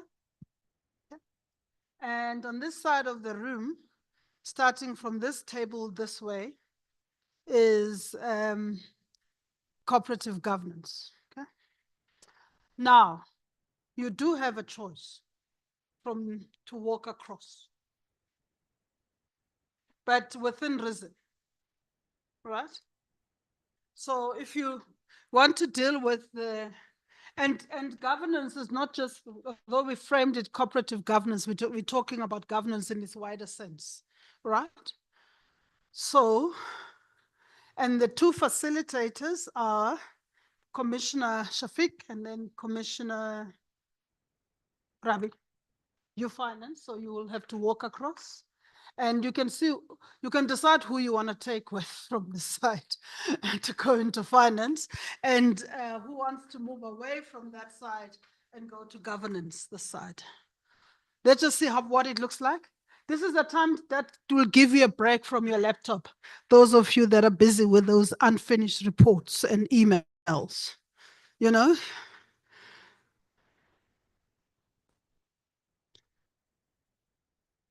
This is the time is now. Yes, you can start moving. You can. So we're gonna try and just work on this side of the room. These three tables here. Let's see how this. Let's occupy all the chairs and see what it looks like. I'm making a plan here. Yeah. Ons maak 'n plan. Wat soek jy?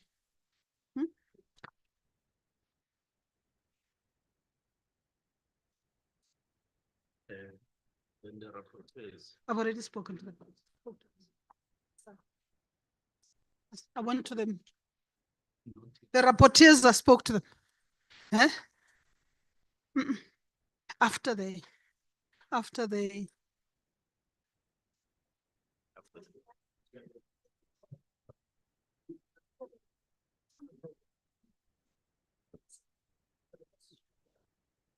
Another team.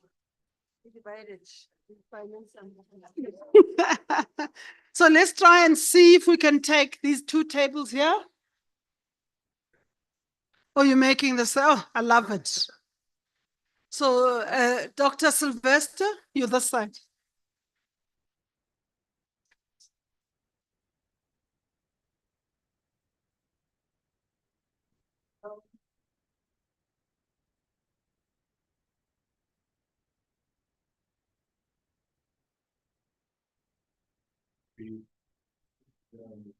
Can give them so one of the things that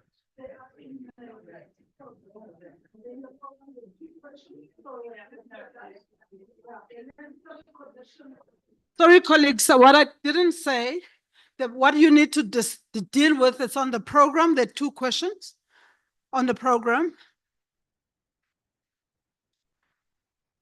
I'm all right. There was so there's so the first one is, what are the necessary conditions of success? Obviously, from a governance point of view, if you're dealing with governance. Secondly, what are the climate resilient development pathways? Some work has already been done in the presentation for the second one question. You might want to add or take away from something from there. So maybe we should just leave that slide up. The one on pathways. So you can, as a group, decide to add to that, take something out, find the gaps, whatever. But from a governance point of view, this side, and it will help to. Sorry. Governance that side. Okay. It will help to, because we have a challenge of rooms. So empty chairs, no. So let's try and be cozy a little bit. And closer. So we move from our chairs, if they're empty chairs. You see, the leadership is here. The facilitator is here, and the rapporteur is here. So let's move closer to the center. I'm gonna give that to you now. It is 30 minutes. Yeah. 2 questions. You've got them in the program. All right. So let's try and move closer to it. Bring some chairs. And if it gets uncomfortable, make it work. You want to switch it off? I'm still using it. We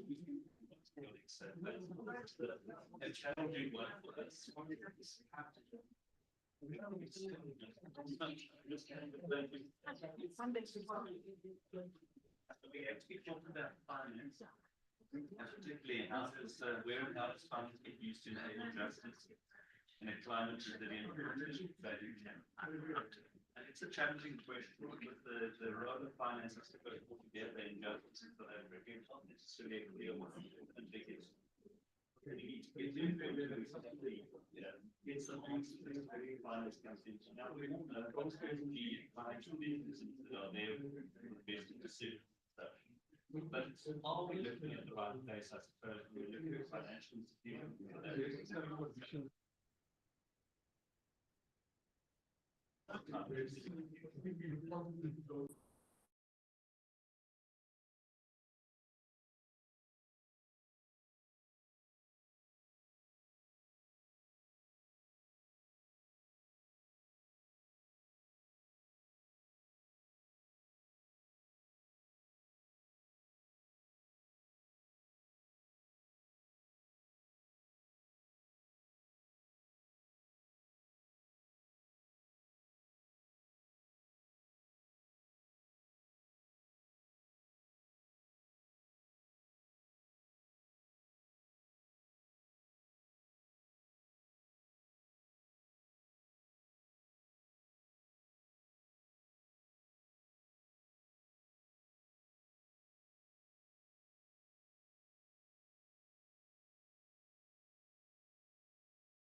stretch your legs, go to the bathroom. You finalize your thoughts. And at 25 past, we start. I've captured my key points. If I miss something, They will add. Yeah. Okay. So 25 past, we're back in the room. We're not walking back, we're starting.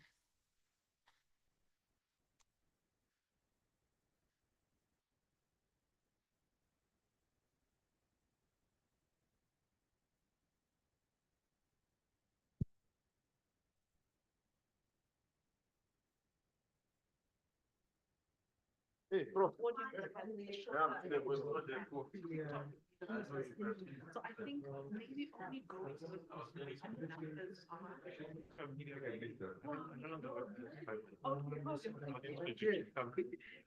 me just but what I want to know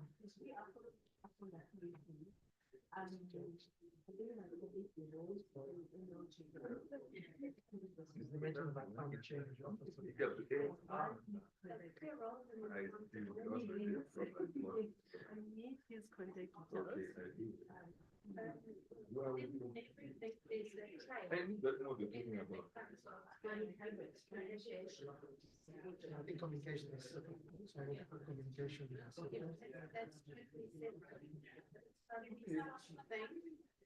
But it's also online. I always think back to that.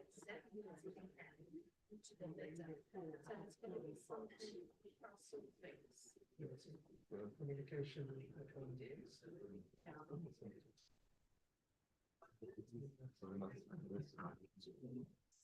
I need him. I need him.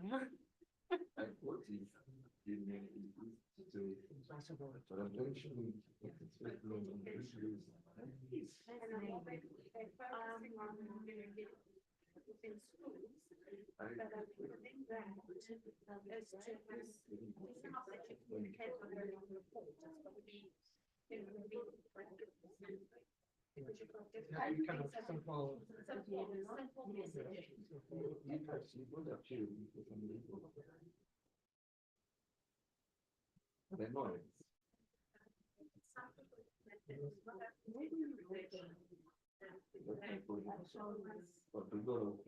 The third one is partnerships and partner implementation model. And we can put in there SWP and there as well, because we don't have climate change thing that we can incorporate.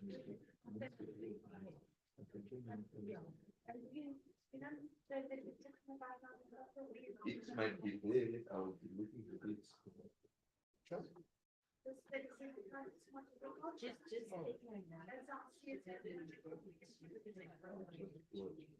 They're part of partnering.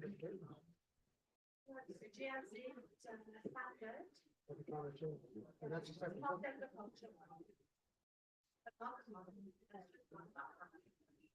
Yeah, but I'm just going to use that. Project and use it.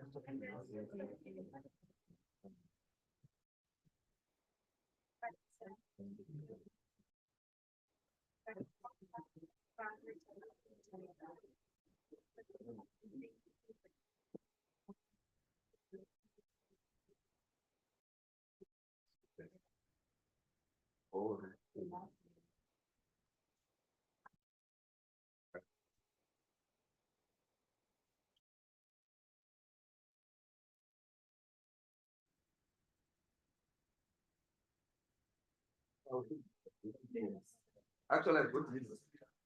I put this in. No, I want to call him.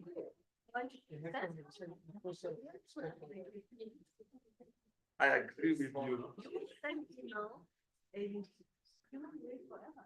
Yeah.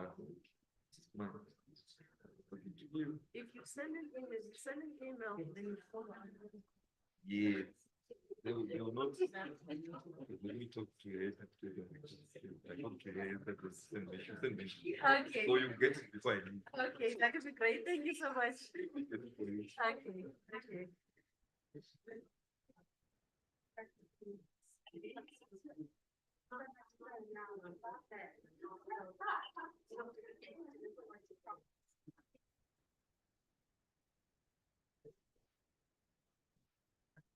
Partners, it also remains. The pathways, I think we spoke about.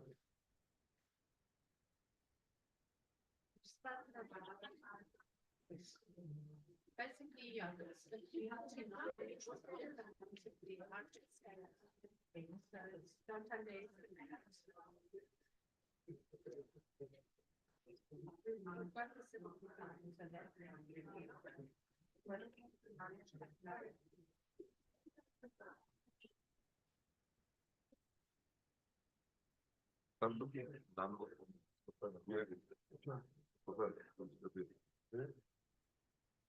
All about data.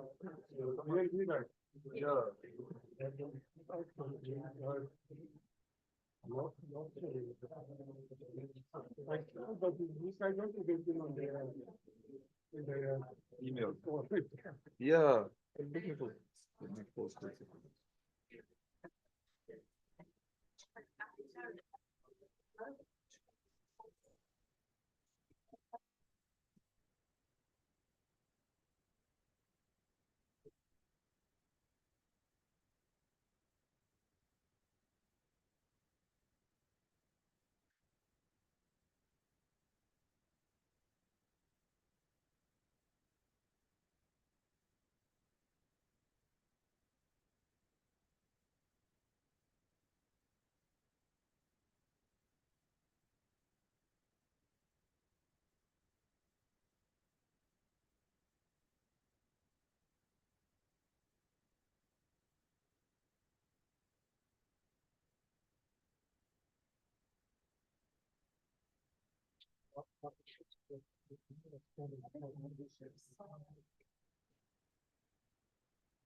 Yeah.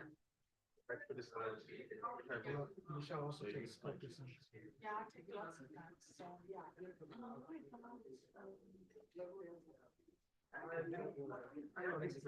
I will tell you, it's very.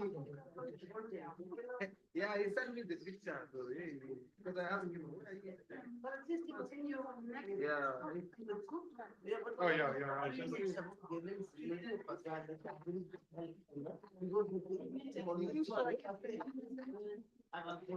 No, just observations.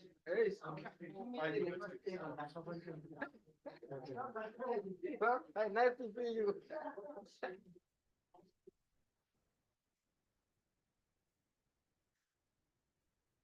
All right, all right, all right, all right. We're now going to do feedback sessions, 10 minutes per group. I tried to get them. Another way to get them back is to start. We're starting with you. You want to start with finance? Or is governance, does governance what? I don't see, I'll find. You've got 10 minutes, including your presentation and your additions and everything else that you need. I'm finding everybody. They must be in the toilet because I looked everywhere. There's no one in the toilet. Our people have disappeared. Who has stolen our participants? We're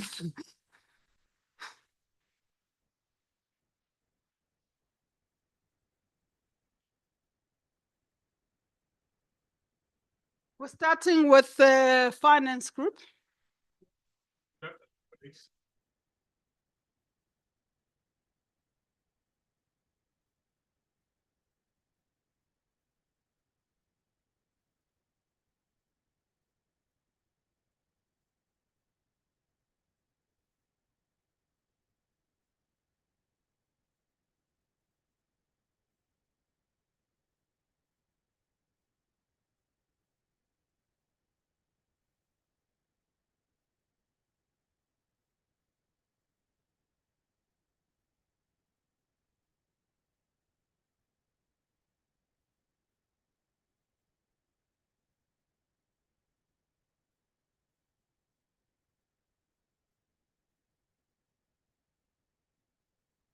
Any barriers and so on. And we highlighted some of the key strategic interventions to say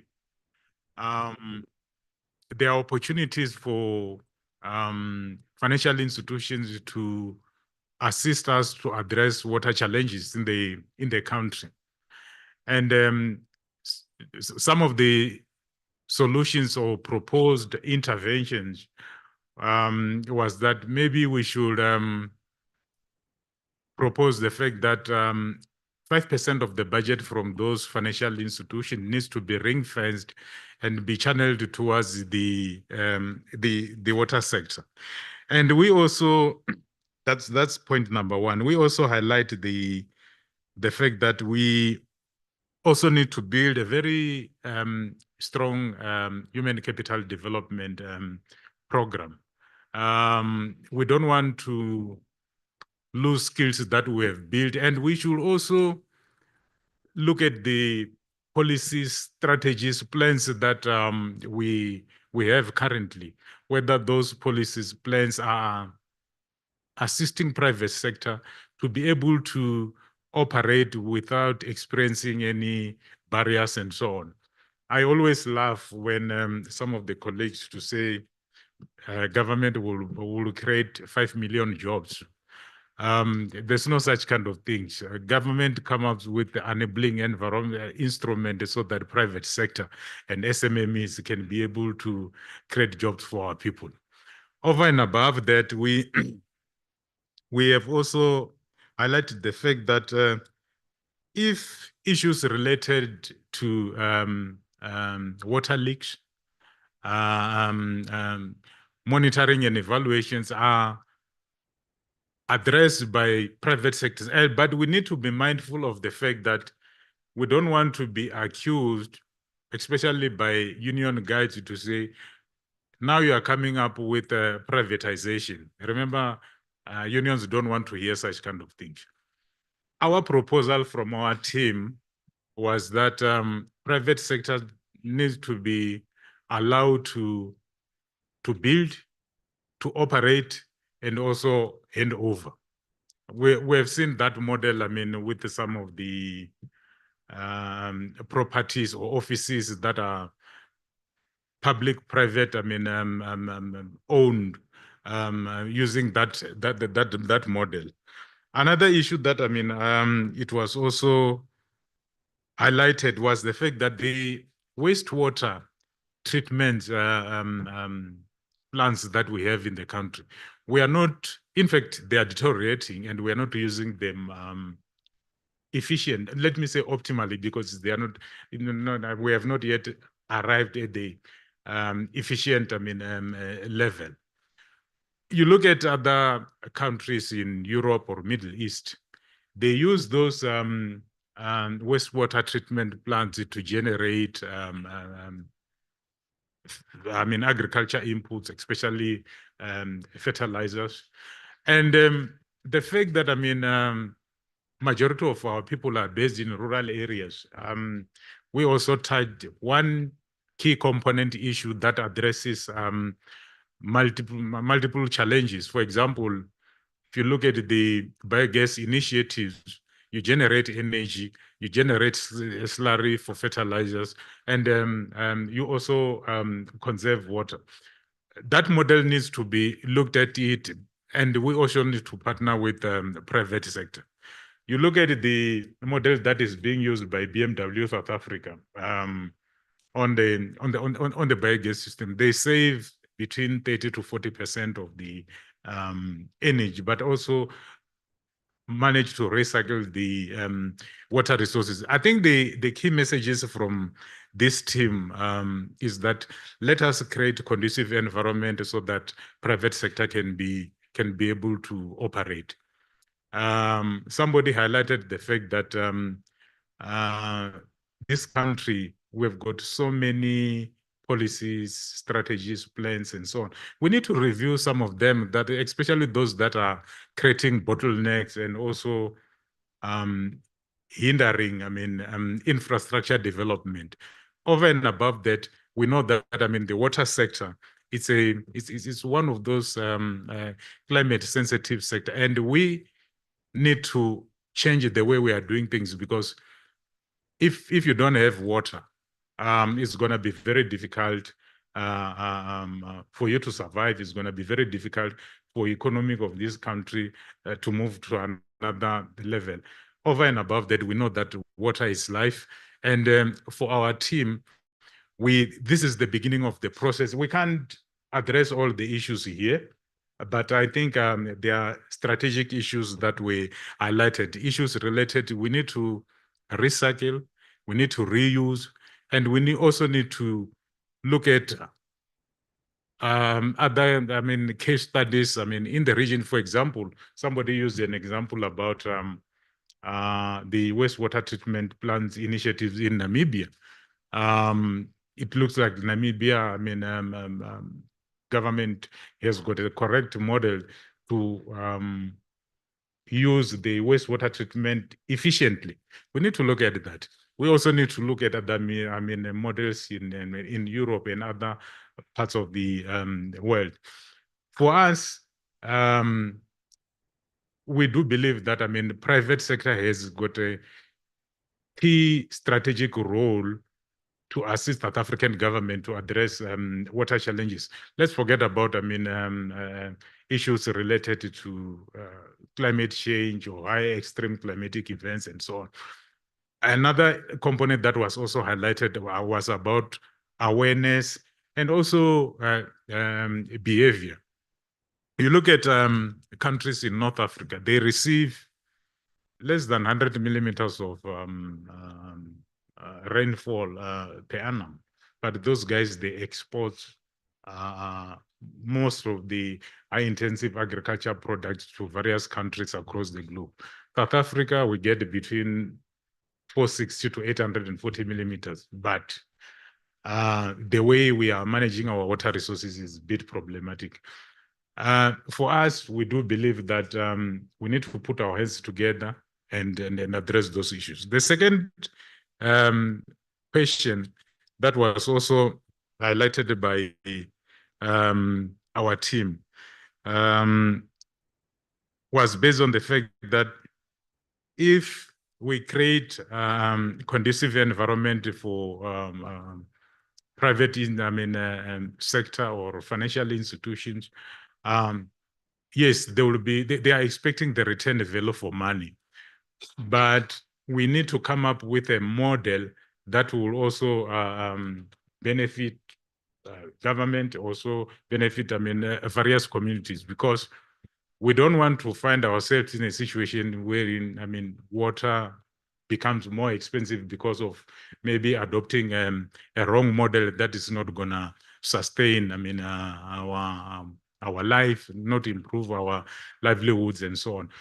But I do believe that maybe one of my team members could make inputs if I missed something. Maybe the facilitator, because he also raises some very strategic issues. I didn't capture all the points that he has. My apologies to put you on the spotlight.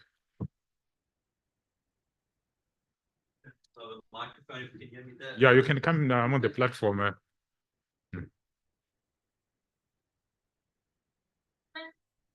No, you can come in on the podium. There's nothing wrong.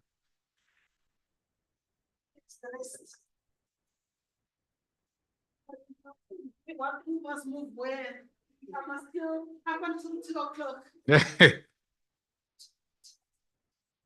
I think, thank you, Sylvester. You've captured, I think, most of what we spoke about accurately. I think the one thing that remains, obviously, is there's and you did raise it with respect to an enabling environment, but we need to make sure that when we talk about infrastructure investment and upgrades and enhanced, improved infrastructure, we also need to make sure that the state plays its role in creating that safe space as well. We need to talk about corruption. We need to talk about issues such as construction mafias or barriers to making sure that our water resources and infrastructure actually protected. I think that those are the main issues that we raised. Yeah. Anybody else? Maybe last point from my side is that we should try by all means to make sure that we uplift climate change adaptation, like what we did with the mitigation components. We know that the mitigation component has got an advantage, considering the fact that there are market incentives and majority of private sector were really interested, knowing very well that the return value, return investment is very good. And we need to demystify this perception that, climate change adaptation is the responsibility of government because of low return. We've got the responsibility to make sure that we uplift it, and colleagues need to make sure that, we bring in resources from various sources in order for us to address issues related to adaptive capacity, resilience, and then also improving the early warning system. That's my concluding remarks. Thank you very much.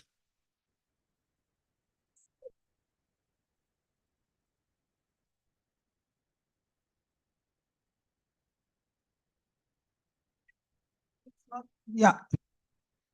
I'm just checking if anyone else wants to say anything on this.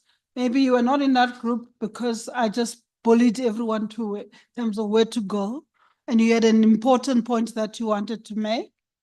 This is the time, just as an addition to what's been said. Going, gone. Thank you very much to the group and Sylvester and for presenting that work. All right, so now this side.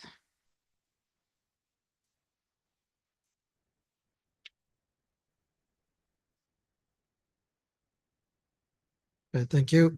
My name is Nanda Govender. I'm wearing two hats from the SWPN and also from Eskom. I'd like to thank my tables there for, I think about 10 pages of notes, which I had to crystallize down into a couple of themes, but let's see how it goes. So the one thing that got me going, and we always talk about, what is the burning platform? And I'm just trying to think about COVID. When COVID happened, I think we all responded. Everybody collectively responded, right? But then why is it different? Same with load shedding, right? I'm talking about load shedding. So first, it was Eskom problem, then we externalized it, we made it a country problem, and then everyone got going, to understand what is the problem and how do you, as a collective, solve it, right? And so it took all South Africans to come together to resolve this issue. And then we also created the opportunities for the market to play its role, and including yourselves, for those who put PV on the rooftop. But similarly, on climate change, do we have the same burning platform? And I think that's the challenge we need to put out there. What is the narrative we are saying to the country? Because climate change seems to be something that's in the background, it's not at the foreground, right?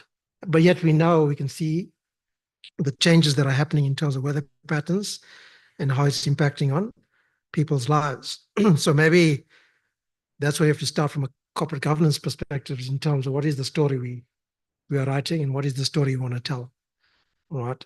And that forms the basis of everything else that I want to talk about. Then when it talks about institutions, we all recognize that we do have some weak institutions, according to Mike, and we need to see how we focus our our time, our energy, our money, and resources in terms of strengthening those local institutions, because without those institutions, we are not going to be effective. So especially at local level, we need to look at the governance from at the various levels in terms of how the municipalities are run, the capacity, the capabilities, the roles and responsibilities, the mandates around climate change and what they need to do to be effective. So that's the one point. Around communication. Here, how do we communicate? And here we're talking about how do we bring in, and I'm sure it's happening at the moment, everywhere from the schooling system, the tertiary systems, education systems. How do we change the narrative out there in terms of climate change? How do we make it personal? How do we make it in our daily jobs? In whatever we do, we have this mindset about climate change. Similarly, I guess if one talks about water, how are we managing water? How are we managing energy? What are we doing about our food? So that whole water, energy, food nexus comes into this conversation about communication. We cannot communicate about water, energy, food separately because it's all interrelated, it's all integrated. One has an impact on the other. And so it has to be a integrated approach. The third thing we said about partnering. So there was, I think the PCC's got a partnering implementation model that's being piloted in Mpumalanga. So that could be utilized as a potential opportunity to scale and replicate. But we also have the SWPN that we can utilize, and all other partnerships. I think we need to engage and leverage of that. My colleague at the table also mentioned about ESG. ESG is a big buzzword. We talk about governance. So how do we learn from what the corporate sector is going to do around governance and how we leverage off that, especially from a leadership perspective. Who are the leaders? Who are the champions? Who are the people are going to be leading this climate change debate, going forward? And we talk about the type of leadership, adaptive leaders, system leaders. It requires a different type of leadership as we maneuver through this change.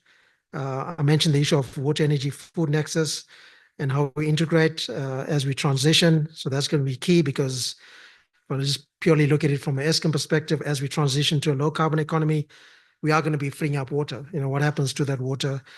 So there is a positive benefit in terms of water being freed up. But on the other hand, we find other sectors like agriculture is still growing, the issue of municipalities growing, etc. So how do we cater for that? The next point is around inclusive stakeholder involvement. That's the words we used. Inclusive stakeholder involvement. So how do we make sure that whoever's not in the room, we get them into the room? So that's the challenge. And also creating an environment of trust. And there are some enabling frameworks that we could utilize around that space. So that's the last point around the what we call the conditions for success. Then moving to the pathways. So thanks to the team for the pathways that we identified. We just want to bring in a couple additional ones. So we asked the question about, how do we bring the people along? So there's obviously a people element, which is it's got to do with all of us, right? We're all people here, and nothing's going to happen without the people at various levels. So how do we bring people along, whether it's in terms of the utilization of technology, innovation? We spoke about diversity, equity and inclusion. That's all part of people. We talk about leadership. That's also part of people. So all of that needs to be part of it. And I brought in the issue of the storyline and the narrative. And how do we then also bring out the awareness and the mindset change and behavior change that's required so that we are more adaptable to this climate changing world. The next one was around the partnerships, just building on that. We just commented that it has to be fit for purpose. Everyone has a role to play in the partnership, but I think it's all about risk as well, especially for the private sector and businesses concerned. It's always about risk, right? So I think if you quantify what the risk is, I'm sure you're going to get them around the table in terms of how is that going to impact on their business going forward. Obviously, from a government perspective, they obviously have a social mandate. And so how do we bring them on board? And then civil society and environmental NGOs, how do we bring them all as part of this process? There was Tendai Rose brought the issue of citizen science, knowledge dissemination, local knowledge, early warning systems, the data, the information, how do we package that? How do we make it applicable so that we could prepare everyone for what's coming? Compliance monitoring enforcement, I think is a key point. It's the role of the regulators to play this role, but I think there as well, we're also picking up that either due to capacity or whatever reasons, that role needs to also be strengthened and capacitated, and also do it in an integrated fashion. So we have many regulators, whether it's DMRE or DEF or DWS, how do we integrate across that? And then the last point around the pathways we mentioned was around creating a learning organization. So, how do we create a platform that we are learning? So all the research institutions, organizations, the knowledge hubs, bringing about the culture change, the behavioral change, but using science, science-based, knowledge to be able to influence this going forward. So we have to learn, we have to grow, we have to adapt to what's coming at us. So yeah, that was the last point. I'm just going to open to my teams. Anything else that I may have missed off? Colleagues, you're free to add. Thank you.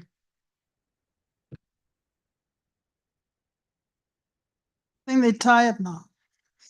Anything? Okay. Covered everything. Anyone else who's not from that group who's got a point to make on governance? Additional pathways they add. And it looks like everyone's covered. Oh.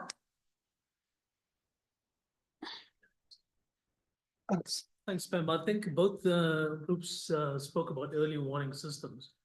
I just wanted to ask, what about early warning systems? And the point I wanted to make is about early warning communication. And you don't necessarily need a system for that.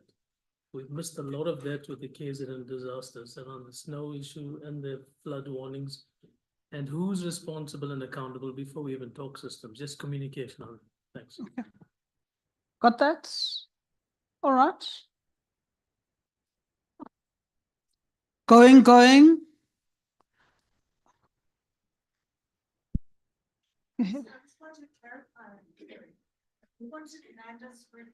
I didn't, maybe I wasn't listening properly, but just in how they were thinking about addressing the municipality question. You did say something about it, but I didn't get the whole point. Group?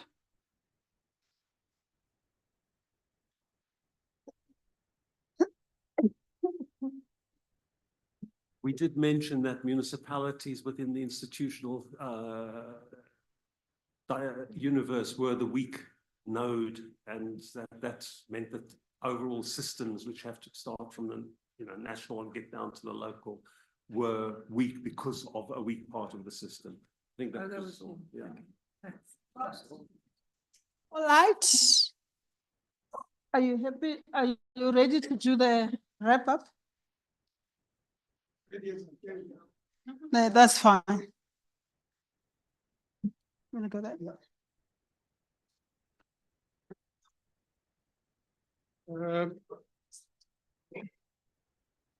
Good. And it's difficult. I think most of it has been said already.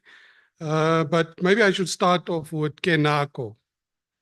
And the day was started with now is the time. I think it's we must stop talking and we must start implementing. I think the issue around collaboration, integration, coordination, cooperation, it just goes on and on and on. The issue around good governance and then climate change or variability, to me, it's two wings on the same bird. Because as we've also seen that we have a multiple of drivers, climate change being one of them, but institutionally, we can't say we must have something for climate change. I said, it comes down to good management and good governance at the end of the day. If you have that, any speed bump that's in the road, you will be able to get over that smoothly. And I think This is part of the problem that we're having. But I also realize that climate change is the nice vehicle to drive a lot of these things. This is where the money is going, as Mike said, rightly or wrongly. But if you don't take this opportunity, are we going to wait for good governance money? It's not going to come. So I think that part of that is that, but also, and some of you would have heard me, and I think it was in a much more smart schematic form, that I always use this equation as my lens. Risk equals the hazard times the vulnerability divided by the resilience. Once you do that and you look at what's the risk in any particular way, you can't just say it's this one or this one. You may have to look at all of them. And here comes my problem with largely the discussions, is that the context gets lost. Because we kind of average, we kind of generalize the context to mean when, so in my group I ask, when you say community, are you talking about the lowest rural village, or you're talking in your metro? What is community? Because to me, that community is not the same thing.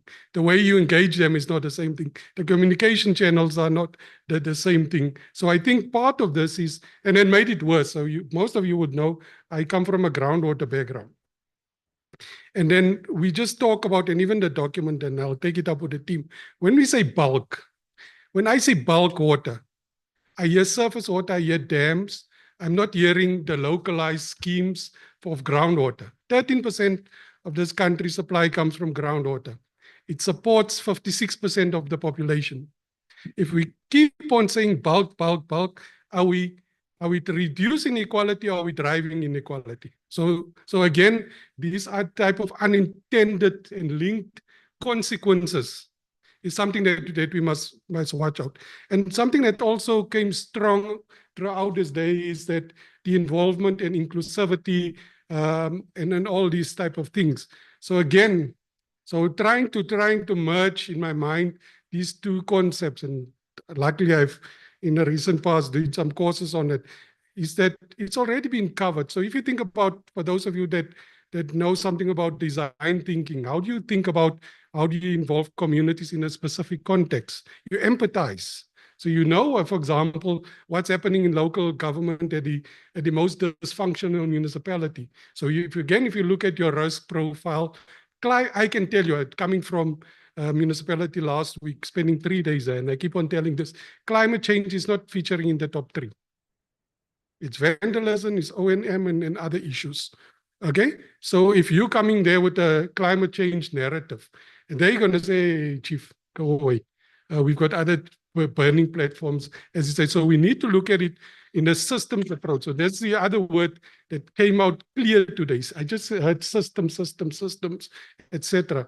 So the issue then is how do you use, for example, issues around design thinking? So you empathize with what the risk is in a particular scale and context.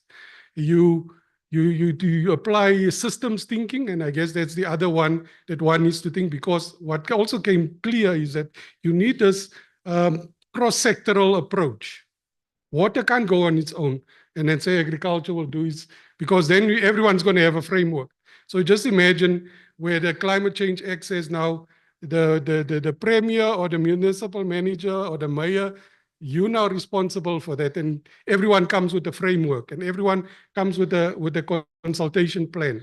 It's going to become very messy very quickly. So we need to think about, again, that came out in the discussions around how does this cooperative governance look like? And we were challenging each other.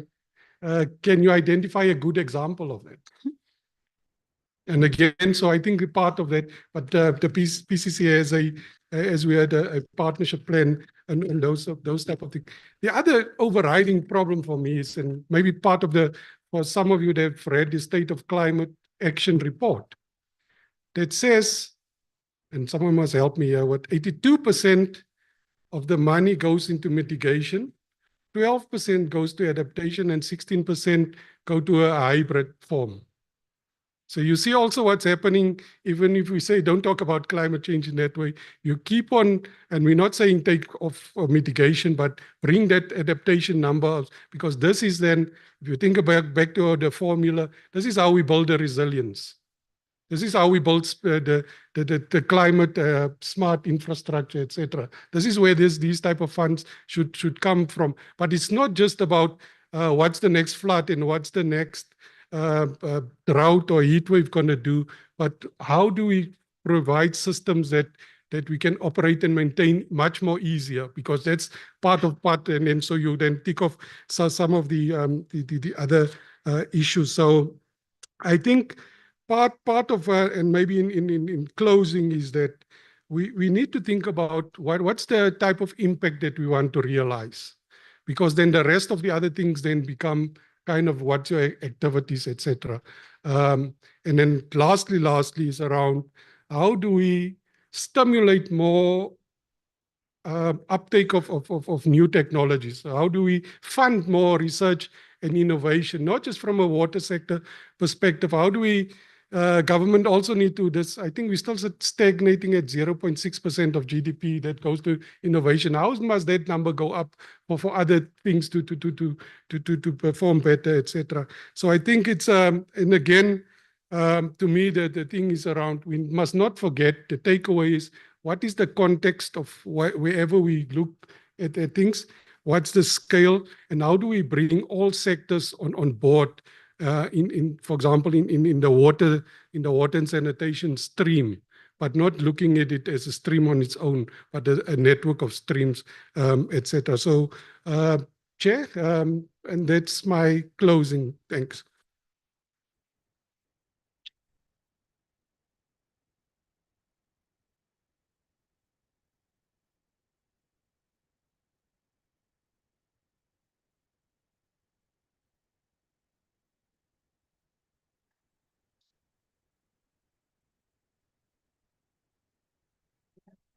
Exactly. So I'm gonna have to make it like in half a minute. Firstly, thank everyone for their participation. It was very engaging session. The speakers that got us thinking, the ones that got us provoked, and we appreciate that, because it helps with the thought process and it develops things further. So thanks to everyone for that. And secondly, this is the work that we've done today goes into refinement and further work on the paper. And there's two more, as we know, that as we indicated in the beginning, the agriculture one and the built environment. And then after, and we'll engage in a similar process. And then we have a synthesis report that will also have to look at the linkages between those three. And that's probably the way forward for now. But once again, thank you very much. And I'm going to walk around to look for my love letters, those complaints I asked for at the beginning. If you don't have it, I'm okay with it. But thanks for your participation, and thanks. Lunch is served, I think downstairs. There should be a dining room. If it's not, just go home. No, there is food. There's definitely food. And thanks, and see you at the next workshop. Thank you very much.